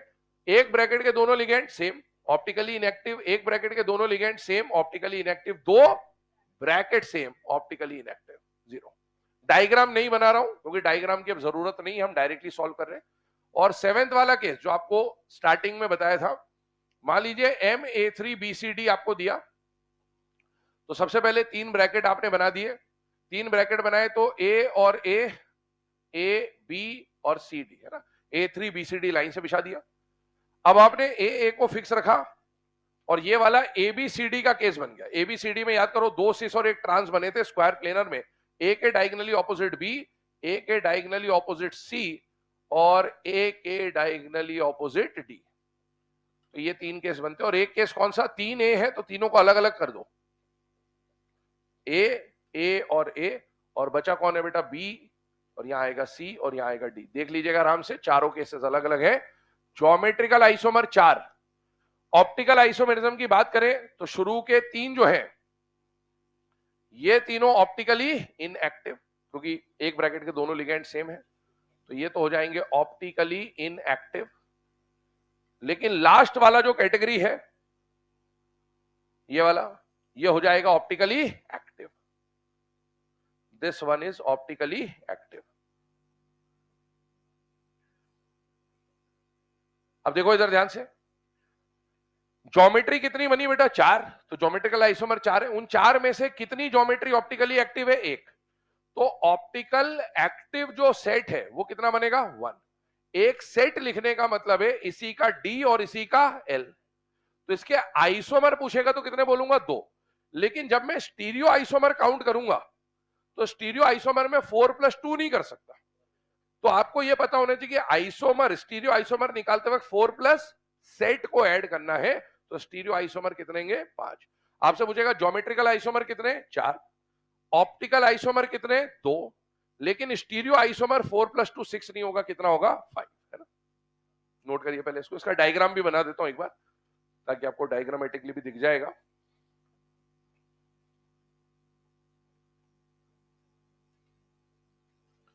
हालांकि ऐसे आपसे नंबर नहीं पूछता कभी भी, है ना। मैंने शुरुआत में भी आइसोमेरिज्म में आपको बोला था कि कौन कैसा आइसोमेरिज्म दिखाता है, ये आपसे पूछता है। लेकिन किसके कितने आइसोमर बनेंगे इस पे जनरली आपसे क्वेश्चन नहीं पूछता, तो अपने को नंबर ऑफ आइसोमर्स की टेंशन नहीं लेनी है। लेकिन फिर भी अपने को चीजें पता होनी चाहिए कि ऑप्टिकल आइसोमर में डी और एल दोनों आ रहे हैं, और उसको आपने ज्योमेट्रिकल में भी एक को काउंट करा होता है, इसीलिए सेट से अगर आप सॉल्व करेंगे तो ज्यादा सिंपल रहेगा।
अच्छा, जैसे फिफ्थ में हम लोगों ने यहाँ पर फेशियल और मेरिडियोनल की बात करी, ध्यान से देखिएगा, क्या सिक्स्थ और सेवेंथ में फेशियल और मेरिडियोनल बता सकते क्या? हाँ बता सकते, बिल्कुल सही है। वहां पर भी तीन लिगेंड तो है सेम, जैसे A3B2C और अगले वाले में A3BCD, कोई भी तीन लिगेंड अगर सेम है और तीनों वहां पर भी अगर सेम फेस पे आ गए तो क्या बोलेंगे? फेशियल। और तीनों अगर सेम फेस पे नहीं आए तो क्या बोलेंगे? मेरिडियोनल। तो 5, 6, 7 तीनों में फेशियल और मेरिडियोनल बता सकते हो, लेकिन एनसीईआरटी ने क्या सिक्स और सेवेंथ केस दिया ही नहीं है सिलेबस में। तो अपन ने इसीलिए अपन ने तो एक्स्ट्रा एक दो डिस्कस कर लिए। एनसीईआरटी ने केवल फिफ्थ वाले के लिए फेशियल और मेरिडियोनल लिखा है, लेकिन ये अपने को पता होने चाहिए कि फेशियल और मेरिडियोनल के लिए अपने को तीन लिगेंड सेम फेस पे चाहिए होते हैं। अगर वो तीन लिगेंड है तो अगर वो सेम फेस पे आ रहे होंगे तो फेशियल, नहीं आ रहे होंगे तो मेरिडियोनल, वहां पर भी आप बता सकते हो। बट तीनों में से अगर एक ही ऑप्शन सिलेक्ट करना होगा तो we will go with MA3B3 जो कि एनसीईआरटी में मेंशन है ना। अब आइए आगे बढ़ते हैं। ये जो सेवेंथ नंबर का केस देखा, इसका डायग्रामेटिक रिप्रेजेंटेशन मैंने आपको शुरुआत में बताया था। तो वो डायग्रामेटिक रिप्रेजेंटेशन ये रहा कि आपके पास ये कहानी रहेगी पूरी। तो तीन तो इसके ज्योमेट्रिकल और एक ये चौथा, चार ज्योमेट्रिकल बने। इस ज्योमेट्रिकल का ऑप्टिकली एक्टिव था तो एक डी बना और एक एल बना। तो ज्योमेट्रिकल आइसोमर पूछेगा तो चार, ऑप्टिकल आइसोमर बोलेगा तो दो। लेकिन ये ज्योमेट्रिकल में भी काउंटेड है और ये ऑप्टिकल में भी काउंटेड है, तो इसीलिए अपन सेट को काउंट कर लेते हैं। तो इसका मतलब है स्टीरियो आइसोमर कितने आ जाते हैं? पांच। तो आप चाहो तो डायग्रामेटिकली भी इसको रिप्रेजेंट कर लेना।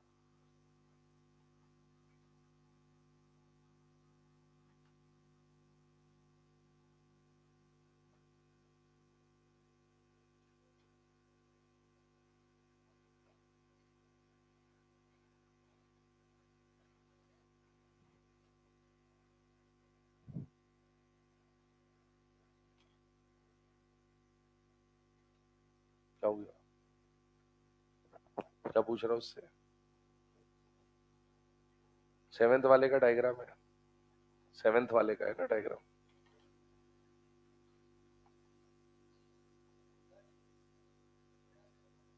अबे है कौन? हाँ हाँ, है ना ऑप्टिकली एक्टिव। हाँ मतलब है तो वही कंपाउंड ना। कंपाउंड में से अगर एक भी प्लेन ऑफ सिमेट्री मिल जाता है तो ऑप्टिकली इनएक्टिव। और जैसे यहां पर अगर हम लोग बात करें तो इसका एक ज्योमेट्री ऑप्टिकली एक्टिव है, तो आप बोलोगे ऑप्टिकली एक्टिव, कोई दिक्कत नहीं। तो कंपाउंड के ऊपर है। आपको एग्जाम, एक मिनट रुक तो जा, 2 मिनट रुक जाना है, खत्म तो कर लेंगे। जैसे आपको कंपाउंड दिया, अब ये कंपाउंड पूछा कि ऑप्टिकली एक्टिव है या नहीं है, तो आपके पास अलग अलग केस है। ये ऑप्टिकली एक्टिव है तो आप ऑप्टिकली एक्टिव बोलोगे। हाँ बोल। फेशियल वाला नहीं कट रहा? पक्का? तो कितने प्लेन होते हैं? नहीं आ जा, तू बोर्ड इधर आ, पहले लिख लो पहले इसको, अभी बता तो।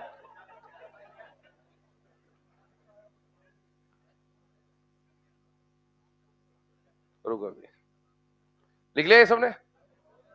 जल्दी लिखो फटाफट।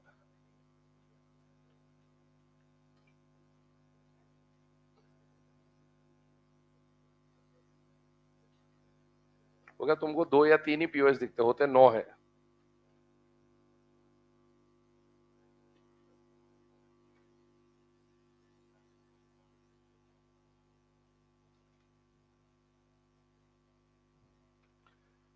चलो है ना। अब ये यहां पर ये जो केस देखा अपन ने, कहा गया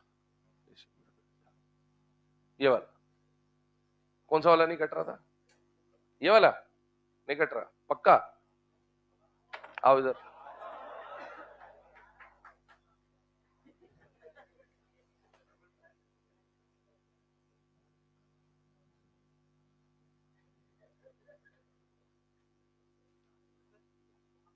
कौन सा वाला? ये वाला वो वाला? वो नहीं कट रहा, वो तो और इजी है, ले जा बोर्ड पे।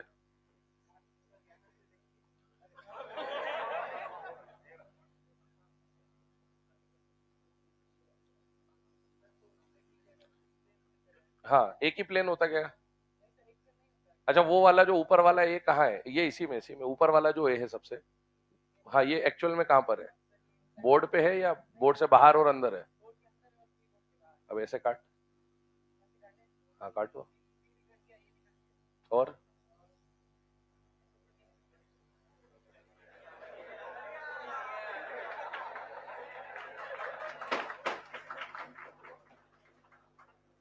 हो गया? ठीक है चलो। चलो है ना, अभी हम लोगों ने यहाँ पर डिस्कशन कर लिया। अब ये आपको 7 केस बता दिए मैंने, टेबल में टोटल कितने केस थे, 11। 7 अभी हम लोगों ने पढ़ लिए। 8, 9, 10 मैंने आपको वैसे भी बोला नहीं पूछता है, 7 भी हमने 6 और 7 भी एडिशनली पढ़ लिया। एक लास्ट वाला केस और बता देता हूँ क्योंकि मोस्ट रैंडम केस है, तो मार्केट की डिमांड में कई बार ये क्वेश्चन दिख जाता है आपको, इसलिए बता देता हूँ। MABCDEF है ना, सारे लिगेंड है और सारे अलग अलग है। अब मुझे एक बात बताओ, अगर कोऑर्डिनेशन नंबर 6 है तो कितने ब्रैकेट बनेंगे बेटा, 3। और OI के लिए मैंने आपको एक बात बोली थी कि OI के लिए एक ब्रैकेट के दोनों लिगेंड सेम हो या दो ब्रैकेट सेम हो। क्या इसमें कभी एक ब्रैकेट के दोनों लिगेंड सेम हो पाएंगे क्या? कभी भी नहीं हो पाएंगे, सब अलग अलग है। और क्या दो ब्रैकेट का भी सेम हो पाएंगे? नहीं। तो इसके जितने ज्योमेट्रिकल आइसोमर बनेंगे सारे के सारे ऑप्टिकली एक्टिव होंगे। अब देखो, इसको अपन ऐसे ब्रैकेट बना के सॉल्व नहीं कर रहे, डायरेक्ट सॉल्व कर दे रहे हैं। डायग्रामेटिकली देखिएगा, एक बार ए लिया, ए के ब्रैकेट में एक बार ए के सामने बी आएगा, ए के सामने सी आएगा, ए के सामने डी आएगा, ए के सामने ई आएगा, ए के सामने एफ आएगा। एक ये पॉसिबिलिटी बनेगी। अगले पे आइए, यहां पर बी आ गया। अब ए के सारे कॉम्बिनेशन अपन ने देख लिए, अब ए के बाद बी का कॉम्बिनेशन देखते हैं। तो बी के साथ ए सी ई आ सकता है, लेकिन ए और बी का ऑलरेडी कॉम्बो हो चुका है। तो बी के आगे से देखो, बी के साथ सी, डी, ई और एफ। अगले केस पे आइए, इसी तरीके से सी के साथ ए का कॉम्बो हो चुका है, सी के साथ बी का कॉम्बो हो चुका है, तो सी के साथ डी ई एफ है ना। अगले केस पे आइए, डी के साथ ई और एफ, और अगले केस पे आइए ई के साथ एफ। ये सारी पॉसिबिलिटीज है इसकी। यहां पर गिनोगे तो 5, 4, 3, 2, 1 है ना। टोटल ऐड कर लोगे तो इसके ज्योमेट्रिकल आइसोमर कितने बन रहे? 15। तो इसके ज्योमेट्रिकल आइसोमर 15 है। 15 के 15 ऑप्टिकली एक्टिव होंगे। तो ऑप्टिकल एक्टिव जो है वो 15 सेट है। 15 सेट कहने का मतलब अगर ऑप्टिकल आइसोमर बोलेगा तो उन 15 के डी और एल बनेंगे। तो टोटल ऑप्टिकल आइसोमर कितने बनेंगे? 30। लेकिन अगर मुझसे पूछे कि स्टीरियो आइसोमर कितने हैं, तो स्टीरियो आइसोमर जब पूछेगा तो मैं स्टीरियो आइसोमर में ऐसा नहीं कर सकता कि 15 प्लस 30 कर दो, नहीं, क्योंकि 30 वाले जो 15 है वो तो ऑलरेडी इसमें काउंटेड है। तो इसका मतलब मुझे 15 प्लस 15 करना पड़ेगा। तो नंबर ऑफ स्टीरियो आइसोमर कितने बनेंगे बेटा? 30 है। ये इसका आंसर है। फटाफट इसको नोट करिए। ये तो मोनोडेंटेट के केसेस हुए, बाइडेंटेट के जो 3-4 केसेस हमें पढ़ने वो देखते हैं, फिर इसका क्वेश्चन सॉल्व करते हैं।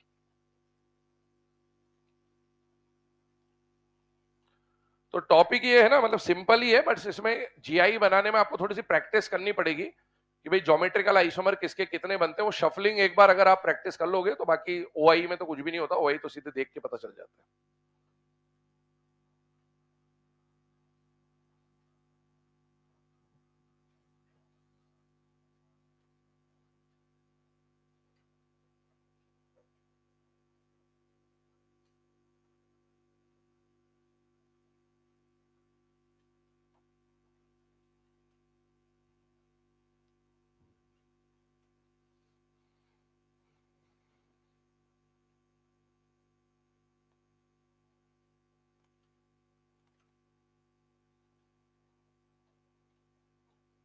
चलिए ना, टोटल ये मोनोडेंटेट के सारे केसेस हमने कवर करे।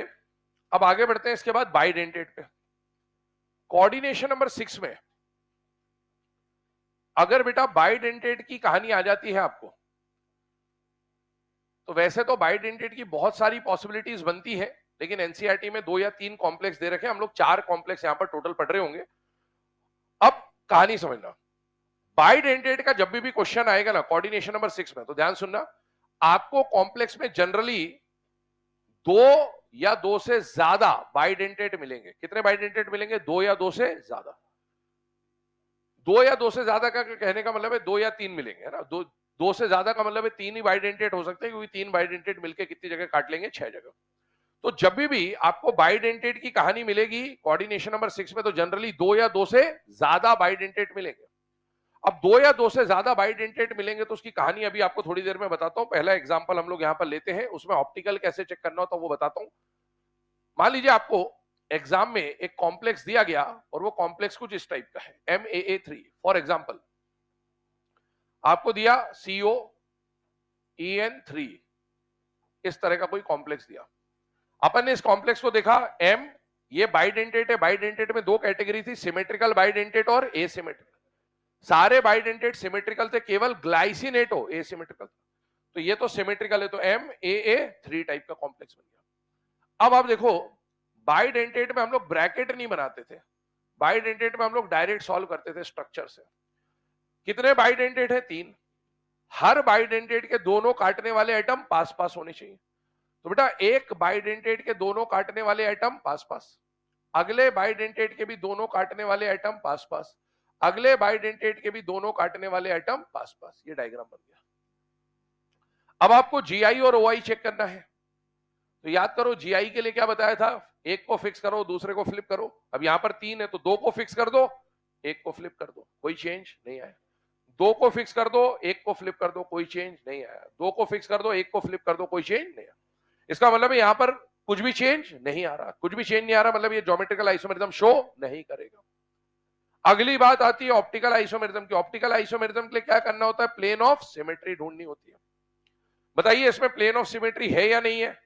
नहीं है, यही बात है, यही समझना है।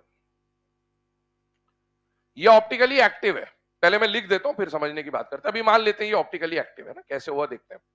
ऑप्टिकली एक्टिव है मतलब ये ज्योमेट्री ऑप्टिकली एक्टिव है। ऑप्टिकली एक्टिव है मतलब ये एक सेट है जो ऑप्टिकली एक्टिव है, और एक सेट अगर ऑप्टिकली एक्टिव है मतलब ये अगर इसका डी है तो इसका एक एल फॉर्म भी बनेगा। तो इसके ऑप्टिकल आइसोमर कितने हो जाएंगे? 2। अब आपसे अगर कोई बोले कि इसके स्टीरियो आइसोमर बता दो, तो बताओ आंसर 0 होगा, 1 होगा, 2 होगा? 2 होगा, 1 नहीं लिखेंगे इस बार, यही समझना है। क्यों नहीं करा? इससे पहले तो सर आप सेट लिख रहे थे, क्योंकि सेट इसलिए लिख रहे थे क्योंकि जीआई में ऑलरेडी काउंटेड था।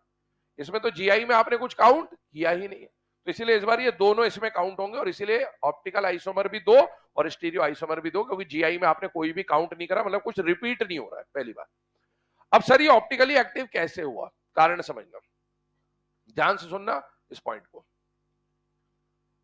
आपको सिमेट्री क्यों दिख रही है, उसका कारण यह है कि सर सब ए ही तो है। अगर मैं ऐसे काट दूंगा तो इधर भी ए है, इधर भी ए है, सिमेट्री है। आप एटम को तो काट रहे हो लेकिन बॉन्ड भी कटना चाहिए, और बॉन्ड नहीं कट रहा है। आप जब इसको ऐसे काटोगे तो बेटा यहां बॉन्ड है लेकिन यहां बॉन्ड, तो वो एक दूसरे पे जब सुपर इंपोज करोगे तो यहां तो कुछ एटम होंगे ना बॉन्ड के, ईएन के, CH2 वगैरह वगैरह, यहां तो कुछ भी नहीं है। इसका मतलब वो सिमेट्री नहीं है। यहां पर सिमेट्री तभी होगी जब एटम के साथ साथ बॉन्ड भी बराबर कटेगा। और ऐसा कब होगा, इधर देखो, मैंने आपको बोला था जनरली जब कोऑर्डिनेशन नंबर 6 का क्वेश्चन आएगा तो 2 या 2 से ज्यादा बाइडेंटेट होंगे, मतलब 2 बाइडेंटेट या 3 बाइडेंटेट। बेटा 3 बाइडेंटेट जब भी होंगे ना, वहां कभी भी सिमेट्री नहीं होगी, वो हमेशा ऑप्टिकली एक्टिव होगा। क्यों ऑप्टिकली एक्टिव होगा, कारण समझना। सिमेट्री तब मिलती है जब यहां जो बाइडेंटेट है, इस बाइडेंटेट के ठीक सामने भी कोई बाइडेंटेट आ जाता। मतलब जैसे यहां ए है, यहां पर भी ए अगर ऐसा जुड़ा होता तो हम बोल देते सिमेट्री है, लेकिन इस बाइडेंटेट के ठीक सामने कोई बाइडेंटेट नहीं है। इधर देखो, इस बाइडेंटेट के ठीक सामने कोई बाइडेंटेट नहीं है, इस बाइडेंटेट के ठीक सामने कोई बाइडेंटेट नहीं है, मतलब यहां सिमेट्री नहीं है। अब मान लो अगर ऐसा होता, जो अभी आगे के केस में आएगा भी आपको, मेटल के पास ये कहानी है, और मैंने बोला मेटल के पास 2 या 2 से ज्यादा बाइडेंटेट आएंगे, 3 बाइडेंटेट में तो कभी सिमेट्री नहीं मिलेगी आपको। लेकिन जब 2 बाइडेंटेट होंगे तो 2 बाइडेंटेट में ऐसी कुछ कहानी बन सकती है, एक ये, और 2 बाइडेंटेट में एक ऐसी कहानी बन सकती है, ये। अब मुझे बताओ क्या यहां पर 2 बाइडेंटेट ठीक आमने सामने है क्या? नहीं। इसका मतलब यहां प्लेन ऑफ सिमेट्री नहीं है, ये ऑप्टिकली एक्टिव होगा। पर यहां क्या 2 बाइडेंटेट ठीक आमने सामने है? यस। और अगर ठीक आमने सामने तो अब ये बॉन्ड के साथ ठीक आमने सामने फोल्ड हो जाएंगे, सुपर इंपोज हो जाएंगे, मतलब ये ऑप्टिकली इनएक्टिव। तो बाइडेंटेट की जब भी कहानी आएगी ना कोऑर्डिनेशन नंबर 6 में, तो आपको बस इतना देखना होता है कि अगर 2 या 2 से ज्यादा कभी भी बाइडेंटेट हो, अगर 2 बाइडेंटेट ठीक आमने सामने आ जाए तो वो ऑप्टिकली इनएक्टिव, और अगर 2 बाइडेंटेट ठीक आमने सामने नहीं आ रहे तो वो ऑप्टिकली एक्टिव। और ऐसा क्यों हो रहा है, उसका कारण है बॉन्ड, है ना। आपको दिखेगा कि एटम तो सेम है लेकिन बॉन्ड भी बराबर कटना चाहिए। इसको आप 3D में इमेजिन करो जरा। 3D में जब हम इसको बनाएंगे तो ये डायग्राम कैसा दिखेगा, उसको 3D में भी इमेजिन कर लीजिए ना। ऐसा कुछ बनेगा, ये अपन ने बना लिया। एक मान लो यहां पर एटम जुड़ा हो, अब देखो इधर ए और ए, मान लो ये ए है और ये ए है, ये दोनों, ये ए और ये ए ऐसे जुड़े हुए हैं, ठीक।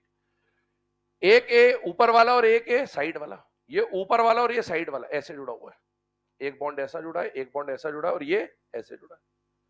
अब जब आप इसको ऐसे काटोगे ना तो आपको दिखेगा तो सही कि सर इधर भी ए इधर भी ए, पर यहां बॉन्ड है, यहां तो बॉन्ड ही नहीं। और या फिर जब आप ऐसे काटोगे तो भी सिमेट्री नहीं मिलेगी। क्यों नहीं मिलेगी? सिमेट्री मिलने का मतलब है ऑपोजिट में सेम कहानी होनी चाहिए। यहां पर आप देखो एक बॉन्ड ऊपर है और एक बॉन्ड नीचे, या इसको ऊपर मान लो और इसको नीचे मान लो, क्या दोनों बॉन्ड एक ही साइड में है बेटा? एक बॉन्ड ऐसा है और एक बॉन्ड ऐसा है, क्या दोनों इसी हाफ में है? अगर एक यहां होता और एक यहां होता तो सिमेट्री मिल जाती, ऑपोजिट होते तो। एक यहां होता और एक यहां होता तो सिमेट्री मिलती। यहां पर क्या हो रहा है, बॉन्ड एक इधर है और दूसरा भी इधर ही है, तो आपको कभी भी सिमेट्री नहीं मिलेगी बेटा। और इसीलिए आप, सीधी सी बात है कि अपना 3D में इतना अपन इमेजिन करेंगे बार बार तो टाइम वेस्ट होगा, और इसीलिए आपको बोला कि दो बाइडेंटेड अगर ठीक आमने सामने आ जाए तो सिमेट्री है, और दो बाइडेंटेड अगर ठीक आमने सामने नहीं आए तो सिमेट्री नहीं है। तो ये क्या हो जाएगा बेटा, ऑप्टिकली एक्टिव। आइए और कुछ केसेस पे बात करते हैं। अगला जो एग्जाम्पल इसका आता है, जो कि मोस्ट इंपॉर्टेंट एग्जाम्पल है पूरे, है ना, इस टॉपिक का ही ऐसा बोल दूं कि सबसे ज्यादा इंपॉर्टेंट एग्जाम्पल है, उस पर बात करें। सेकेंड नंबर पे आपको एग्जाम्पल दिया, मान लो MAA2B2, जो अभी बताया भी था थोड़ी देर पहले आपको, वही है। एग्जाम्पल की बात करें अगर इसके, तो आपको दिया जाएगा COEN2Cl2, है ना। और ढेरों बार एग्जाम में ये क्वेश्चन आ चुका है। पूरे स्टीरियो आइसोमेरिज्म में सबसे इंपॉर्टेंट अगर कोई क्वेश्चन है तो ये, जितने चांद सितारे सब इसी पे लगा दो। पूरे स्टीरियो आइसोमेरिज्म का सबसे इंपॉर्टेंट अगर कोई केस है तो वो यही है, सबसे ज्यादा बार एग्जाम में यही पूछा गया बेटा ना। MAA2B2, ध्यान से देखिएगा, स्ट्रक्चर बनाते हैं। इसमें भी आपको दो बाइडेंटेट कम से कम दिए हुए हैं। अब देखो बाइडेंटेट के कितने बाइडेंटेट है, दो बेटा। एक बाइडेंटेट के दोनों काटने वाले एटम पास पास, दूसरे बाइडेंटेट के भी दोनों काटने वाले एटम पास पास, और फिर B2 आया। B2 में बताइए बी मोनोडेंटेट है या बाइडेंटेट है? मोनो। इसको जोड़ना नहीं है, ध्यान रखना। क्या बाइडेंटेट के दोनों काटने वाले एटम पास पास होना जरूरी है? यस। लेकिन क्या मोनोडेंटेट पास पास होना जरूरी है? नहीं। तो दो मोनोडेंटेट, तो ऐसा भी तो कर सकता था कि एक मोनोडेंटेट यहां लगा देता और एक मोनोडेंटेट यहां लगा देता, 180 पे भी तो लगा सकता था। क्या अभी भी दोनों बाइडेंटेट की कहानी चल जाएगी बेटा? यस। दोनों काटने वाले एटम पास पास, दोनों काटने वाले एटम पास पास, ये बन गया। तो ये दो स्ट्रक्चर बनेंगे इसके अलावा और कोई तीसरी पॉसिबिलिटी नहीं है। अब आप देखो इसमें सिस और ट्रांस अगर बताना हो तो बेटा ए और ए पास पास है या बी और बी पास पास है, ये क्या बन जाएगा? Cis isomer. और बी और बी ऑपोजिट है या ए और ए ऑपोजिट है, तो ये क्या कहलाएगा बेटा? Trans isomer. जब भी कोऑर्डिनेशन नंबर 6 में दो बाइडेंटेट वाली कहानी आएगी, कितने बाइडेंटेट वाली? दो। ये दो बाइडेंटेट, ये कितने बाइडेंटेट है? तीन। दो बाइडेंटेट की बात करो। दो बाइडेंटेट में अगर ट्रांस वाली कहानी है, कौन सी कहानी है? ट्रांस।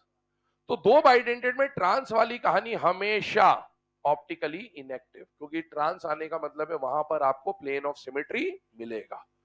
तो बेटा ये वाला ठीक आमने सामने आ गया तो ये हो जाएगा ऑप्टिकली इनएक्टिव। और यहां पर अगर आप देखें, यहां पर अगर आप देखें तो यहां ठीक आमने सामने नहीं है, तो ये हो जाएगा बेटा ऑप्टिकली एक्टिव। अब देखो अगर आपसे पूछा जाए कि इसके ज्योमेट्रिकल आइसोमर कितने हैं, तो ज्योमेट्रिकल आइसोमर है दो, एक और दो। आपसे पूछे उन दो में से ऑप्टिकली एक्टिव कितना है? एक सेट। तो आपसे बोला जाए कि ऑप्टिकल आइसोमर कितने, तो एक सेट का डी और एल बनेगा, तो इसका मतलब है ऑप्टिकल आइसोमर कितने हो जाएंगे? दो। लेकिन जब आपसे बोलेगा स्टीरियो आइसोमर कितने हैं, तो आप 2 + 2 4 नहीं लिख सकते, आपको लिखने का 2 + 1 3। ये कहानी आ जाएगी। अगले केस पे चलते हैं। तीसरा केस क्या है? तीसरा केस बिल्कुल यही है, बस यहां पर हमने दोनों मोनोडेंटेट सेम लिए थे, बी और बी। अगले में हम दोनों मोनोडेंटेट अलग अलग लेंगे, एक लेंगे बी और एक लेंगे सी। कहानी यही बनेगी बिल्कुल एज इट इज।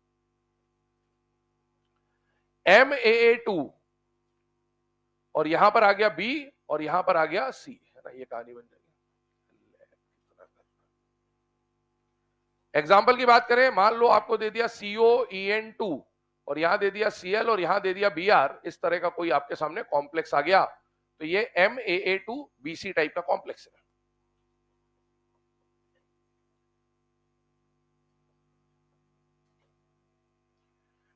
अब इसमें अगर आप देखें तो बेटा अगेन वही कहानी है, ए और ए, एक बाइडेंटेट के दोनों एटम पास पास, एक बाइडेंटेट के दोनों एटम पास पास, दो मोनोडेंटेट यहाँ पास पास है और यहाँ दोनों मोनोडेंटेट हमने दूर दूर लगा दिए।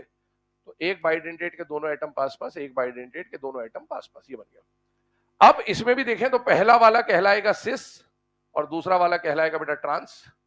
और जो ट्रांस वाला है दो बाइडेंटेट का, वो ऑप्टिकली इनएक्टिव होगा क्योंकि वहां प्लेन ऑफ सिमेट्री आपको मिल रही है। और ये वाला ऑप्टिकली एक्टिव हो जाएगा क्योंकि इसमें दो बाइडेंटेट ठीक आमने सामने नहीं है। ज्योमेट्रिकल आइसोमर आपसे पूछा जाए तो ज्योमेट्रिकल आइसोमर है दो।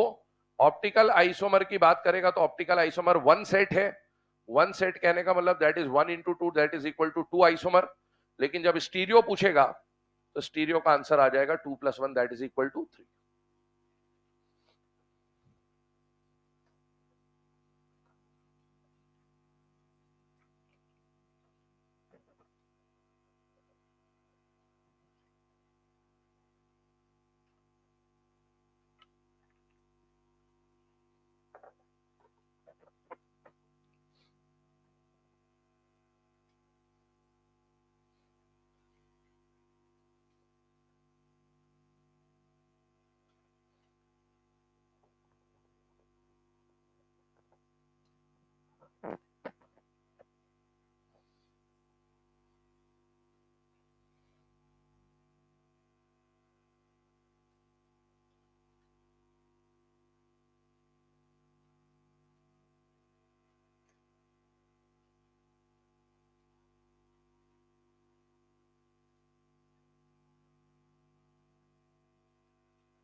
क्या हुआ?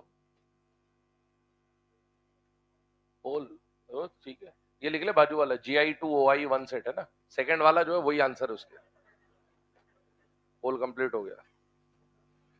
सेकंड वाले जो लिखे ना GI वही थर्ड के हैं।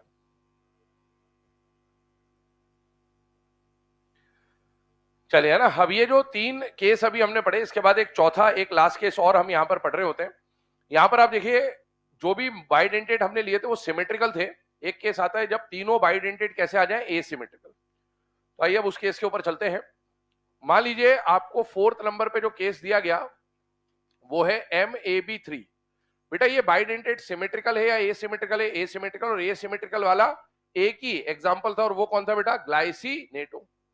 तो इसका जो एग्जाम्पल है वो क्या बन जाएगा कि कोबाल्ट के साथ मान लो आपको दे दिया ग्लाइसिनेटो 3 या इस टाइप का कोई कॉम्प्लेक्स दे दिया, तो ये इसका एग्जाम्पल है। अब इसमें अगर हम ड्रॉ करें इसके केसेस को,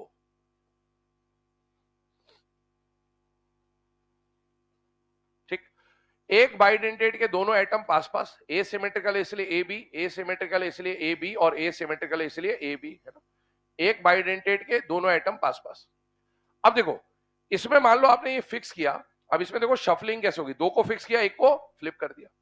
जैसे ही दो को फिक्स करके एक को फ्लिप करोगे, इस बार चेंज आएगा। क्यों आएगा चेंज? एंगल पे फोकस करिए। ए और ए कितने एंगल पे है? 90। ए और ए कितने एंगल पे है? 90। ए और ए 90। जब आप इसको फ्लिप कर दोगे तो ये ए इधर चला जाएगा और बी इधर चला जाएगा, तो ए और ए का एंगल हो जाएगा 180। तो यहां पर चेंज आ जाएगा, दो को फिक्स रखो, ए बी और ए बी को फिक्स रखिए, और इस वाले ए बी को फ्लिप कर दीजिए, तो यहां आ जाएगा ए, यहां आ जाएगा बी, ऐसा हो जाएगा। और इस बार आप देख सकते हो कि यहां सारे एंगल 90 थे, यहां एंगल 180 का हो गया है। अगर सिस और ट्रांस बताना है तो बेटा ये आइसोमर क्या कहलाएगा, सिस 90 90 90, पर ये 180 है या ये भी 180 है, तो इसको क्या बोल दोगे आप, ट्रांस। अब ऑप्टिकली एक्टिव और इनएक्टिव बताना है आपको। मुझे बताइए, क्या कोई दो बाइडेंटेड ठीक आमने सामने है क्या? नहीं। यहां पर भी कोई भी दो बाइडेंटेड ठीक आमने सामने नहीं है, तो ये भी बेटा ऑप्टिकली एक्टिव होगा और ये भी बेटा ऑप्टिकली एक्टिव होगा। तीन बाइडेंटेड वाला केस आता तो हमेशा ऑप्टिकली एक्टिव ही है, फिक्स है ना। अब देखो ये भी ऑप्टिकली एक्टिव है, इसका मतलब है आपसे बोला ज्योमेट्रिकल आइसोमर कितने, तो दो। ऑप्टिकल आइसोमर के सेट कितने, दो ज्योमेट्री, दोनों ही ऑप्टिकली एक्टिव है, तो इन दोनों का डी और एल बनेगा। तो इसका मतलब है ऑप्टिकल आइसोमर कितने हो जाएंगे, 4। लेकिन जब स्टीरियो आइसोमर काउंट करना होगा तो स्टीरियो आइसोमर 6 नहीं बोले जाएंगे, स्टीरियो आइसोमर कितने बोले जाएंगे, 4। ये आंसर है।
चलिए ना, अब इसमें एक पॉइंट और बता रहा हूं आपको, ध्यान सुनना है ना।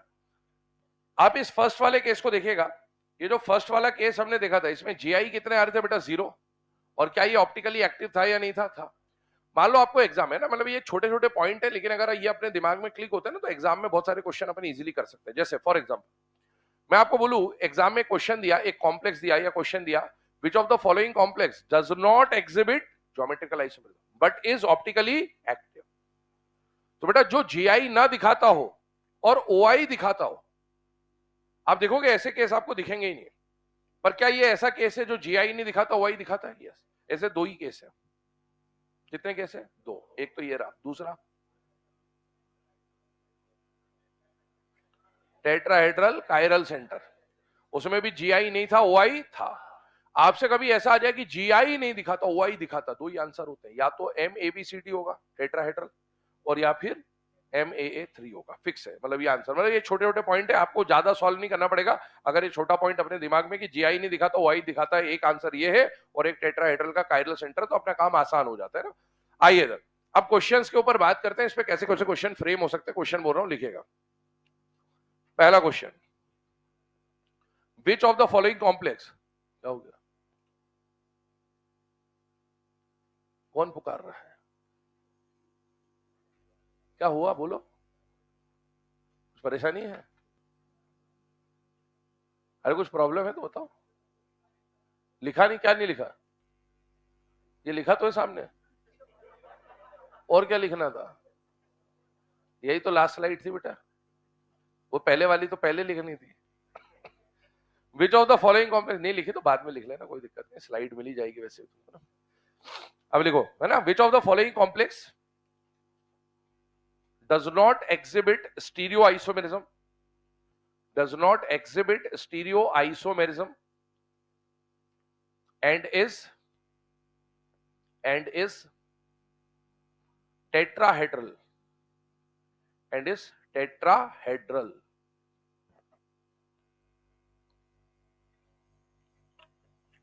स्टीरियो आइसोमेरिज्म बोल दिया, इसका मतलब क्या हो गया, GI-OI। स्टीरियो आइसोमेरिज्म एग्जिबिट नहीं कर रहा, मतलब ना तो GI दिखाएगा और ना तो OI दिखाएगा। आपके सामने 5 एग्जांपल है, पांचों के लिए कितने जीआई हैं, कितने ओआई हैं, ये आपको निकालने हैं। अभी पांचों पे क्वेश्चन बनेंगे, 2 मिनट का समय दे रहा हूं, ट्राई कर लीजिए पहले ना। सभी का कोऑर्डिनेशन नंबर कितना है? 4। कोऑर्डिनेशन नंबर 4 में डायरेक्ट कभी भी सॉल्व नहीं करना है, पहले हाइब्रिडाइजेशन निकालोगे कि टेट्राहेड्रल है या स्क्वायर प्लेनर है। टेट्राहेड्रल होगा तो जीआई कभी भी नहीं दिखाता, ओआई भी तब दिखाएगा जब कायरल होगा। स्क्वायर प्लेनर हुआ तो जीआई दिखा भी सकता है, नहीं भी दिखा सकता है। 11 केस पड़े थे, 11 में से 5 है, यानी वो ब्रैकेट बना बना के आपको देखना पड़ेगा। और ओआई कभी भी दिखाएगा नहीं क्योंकि स्क्वायर प्लेनर होगा। तो पेज ना पलटे, डायरेक्ट पहले सॉल्व करने की कोशिश करें, क्योंकि एग्जाम में आएगा तो पेज नहीं पलट पाओगे वहां, है ना। तो इसीलिए प्रैक्टिस करिए। नहीं बनेगा, शुरुआत में टाइम लगेगा, लेकिन दिमाग लगाना शुरू करना पड़ेगा कि भाई एग्जाम में आए तो अपन अप्रोच कैसे स्टार्ट करेंगे, है ना। सबसे पहले हाइब्रिडाइजेशन निकालें। कोऑर्डिनेशन नंबर 4 आती है, पहला काम यही करना है, हाइब्रिडाइजेशन निकालना है, डायरेक्ट सॉल्व नहीं करेंगे।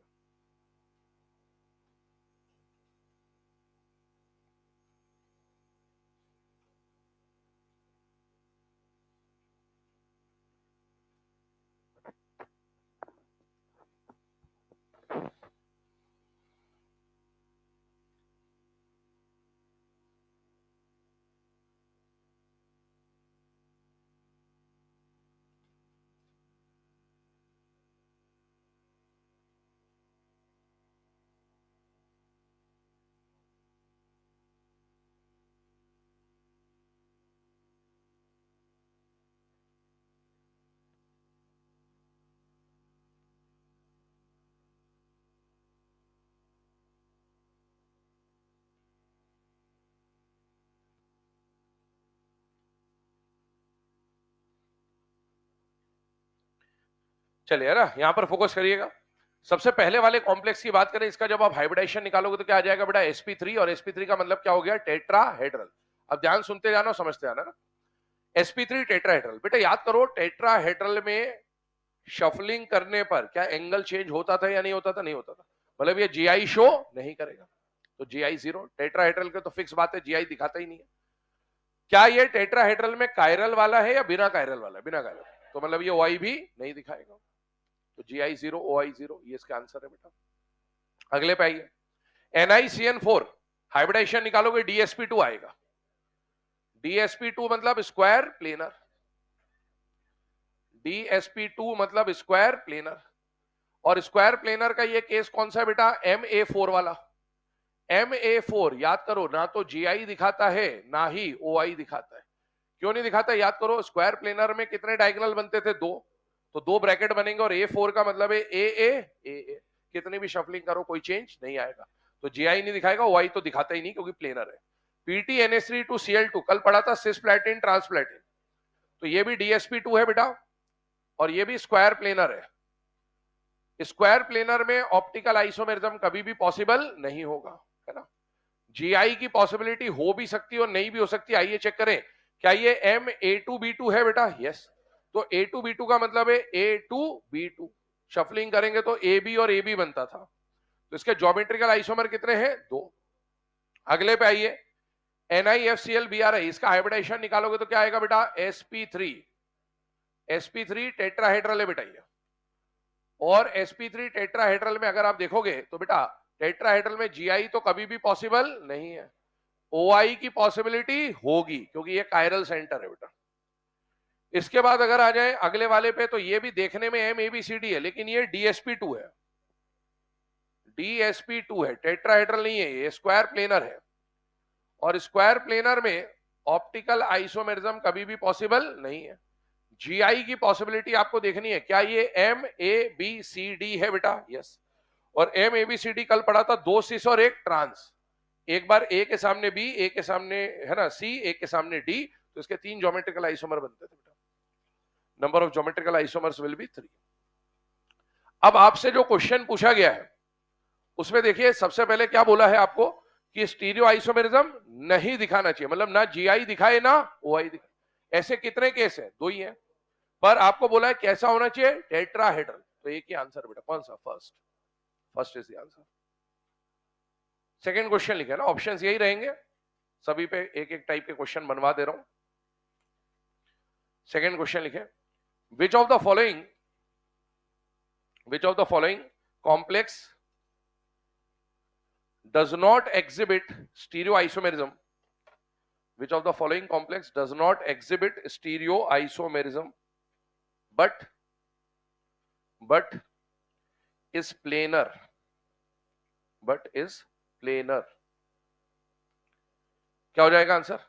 सेकंड. प्लेनर बोला है मतलब स्क्वायर प्लेनर हो जाना चाहिए और आइसोमेरिज्म नहीं दिखा रहा है ना. अगला क्वेश्चन लिखें. Which of the following complex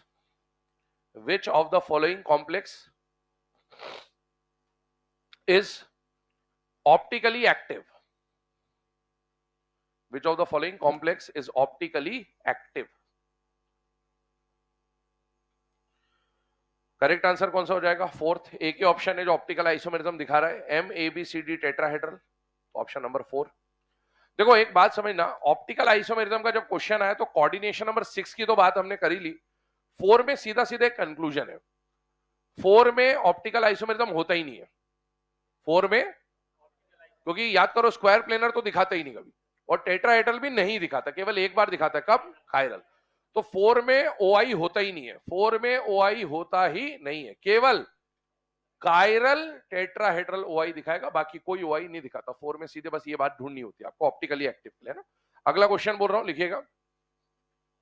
Which of the following complex is used in treatment of cancer? Which of the following complex is used in treatment of cancer? Option यही है. करेक्ट आंसर कौन सा हो जाएगा? Third है ना. प्लेटिन compound दे रखा है. अब इसी में अगर सिस्प्लेटिन और ट्रांसप्लेटिन अलग अलग लिख के देता तो सिस्प्लेटिन को टिक करते, बट अभी दिया नहीं है तो उसी को टिक करना है आपको. लास्ट क्वेश्चन लिखें एक और. Which of the following complex shows maximum number of geometrical isomers? Which of the following complex shows maximum number of geometrical isomers? Correct answer कौन सा हो जाएगा? लास्ट ऑप्शन, फिफ्थ ऑप्शन है ना. तो ये हमने कोऑर्डिनेशन नंबर 4 पे क्या क्या डिफरेंट टाइप के क्वेश्चन बन सकते हैं एक बार ये डिस्कस किया. कोऑर्डिनेशन नंबर 4 के बाद कोऑर्डिनेशन नंबर 6 पे बात करते हैं कि कोऑर्डिनेशन नंबर 6 पे क्या क्या क्वेश्चन फ्रेम हो सकते हैं, किस टाइप के क्वेश्चन फ्रेम हो सकते हैं. मान लीजिए आपको एक कॉम्प्लेक्स दिया CONH3 6Cl3. मान लीजिए कॉम्प्लेक्स दिया गया बेटा CONH3 4 Cl2 +1. मान लीजिए कॉम्प्लेक्स दे दिया COEN2 Cl2 +1. और मान लीजिए कॉम्प्लेक्स दे दिया गया CONH3 थ्राइस और Cl थ्राइस है ना. ये चार ऑप्शन है. आइए इसके ऊपर क्वेश्चन बनाएंगे. पहले आइए इनके लिए GI और OI जो भी है वो अपन निकाल लेते हैं ताकि क्वेश्चन जब बने तो इन सब पे एक एक क्वेश्चन अपन प्रेडिक्ट करेंगे ना. सबसे पहले इन सब का कोऑर्डिनेशन नंबर कितना है बेटा? 6. कोऑर्डिनेशन नंबर 4 होता तो पहले मैं हाइब्रिडाइजेशन निकालता कि टेट्राहेड्रल है, स्क्वायर प्लेनर, उसके हिसाब से सॉल्व करता. लेकिन यहां पर मुझे कोऑर्डिनेशन नंबर 6 दिख रहा है. ज्योमेट्री क्या होगी? ऑक्टाहेड्रल. क्या ये MA6 है या नहीं है बेटा? है. और MA6 मतलब 3 ब्रैकेट बनेंगे, AA और AA, कोई भी शफलिंग नहीं होगी. और अगर एक ब्रैकेट के दोनों लिगेंड सेम है इसका मतलब है ये OI भी नहीं दिखाएगा, तो इसका GI 0 OI 0. इसको पहचानिए कौन सा टाइप है? MA4B2. A4B2 में AA और BB, और जब इसमें शफलिंग करेंगे तो AA AB और AB, इसके दो आइसोमर बनते थे, दो GI और OI ये नहीं दिखाता है ना. GI 2 और OI नहीं दिखाता. याद करिए OI के लिए अभी बोला भी था कम से कम 3 लिगेंड सेम और 3 अलग अलग अलग होने चाहिए, ऐसा कुछ है ना. यहां पर चलो उसी को एक और वो भी लिख देता हूं, CONH3 थ्राइस और FCl और Br है ना, इस टाइप का. आइए अगले वाले पे आइए, इसको देखें तो ये MAA2B2 टाइप का कॉम्प्लेक्स है. और MAA2B2 अभी मैंने बोला था सबसे इंपॉर्टेंट यही एग्जांपल होते बेटा है ना. इसके ज्योमेट्रिकल आइसोमर दो बने थे, सिस और ट्रांस, और उनमें से एक सेट ऑप्टिकली एक्टिव था. तो ऑप्टिकल आइसोमेरिज्म में क्या बोलूंगा? वन सेट मतलब 1 × 2 दैट इज 2 ऑप्टिकल आइसोमर्स है ना. अगले पे आइए CONH3 थ्राइस और सीएल थ्राइस, ये कौन सा वाला केस है? फेशियल और मेरिडियोनल, Ma3B3। इसके फेशियल और मेरिडियोनल बने थे, मतलब दो ज्योमेट्रिकल आइसोमर थे, उसमें से ऑप्टिकल आइसोमेरिज्म कोई भी नहीं दिखाता था। बोर्ड पे विशेष रूप से इसको बताया गया था। नहीं, अब आइए Ma3BCD की बात करें तो ये वाला केस है, इसके ज्योमेट्रिकल आइसोमर हम लोगों ने बनाए थे, 4 बनते हैं और उन 4 में से एक सेट ऑप्टिकली एक्टिव होगा, इसका मतलब है 1 into 2 दैट इज 2। ये इसके आंसर्स थे। अब आइए इस पे क्वेश्चन क्या क्या फ्रेम हो सकते हैं वो बोल दे रहा हूं आपको, लिखना स्टार्ट करिएगा। पहला क्वेश्चन लिखिए, which of the following complex which of the following complex does not exhibit stereoisomerism? Which of the following complex does not exhibit stereoisomerism? Correct answer कौन सा हो जाएगा? फर्स्ट, है ना? आप देख सकते हैं फर्स्ट वाले में ना GI है ना OI है, तो स्टीरियोआइसोमेरिज्म नहीं दिखा रहा। अगला question, which of the following complex represents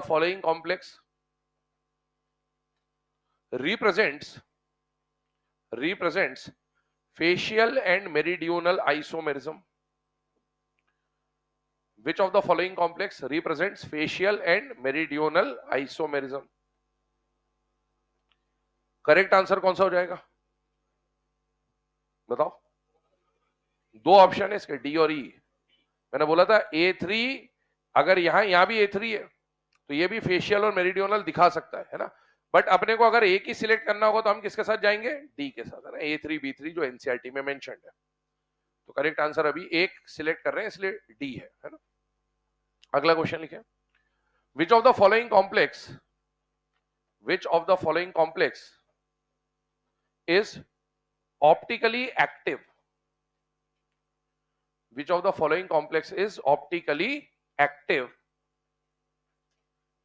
and contains Killet rings?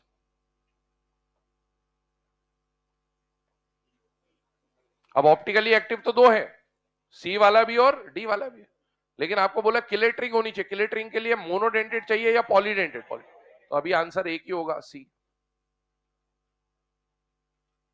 अगला question, which of the following complex is optically active? Which of the following complex is optically active? बोलिए क्या आंसर होगा? दो आंसर है इसके, सी और ई, है ना? इस बार कुछ रिंग विंग नहीं बोला है, तो दोनों ही ऑप्टिकली एक्टिव है। और एक क्वेश्चन और लिख लीजिए, which of the following complex shows maximum number of stereoisomers? Which of the following complex shows maximum number of stereoisomers? Correct answer last option, है ना? तो इस टाइप के क्वेश्चन बन सकते हैं। अभी इस पे एक आध और क्वेश्चन है, कल मुझे याद दिला देना तो मैं डिस्कस कर दूंगा।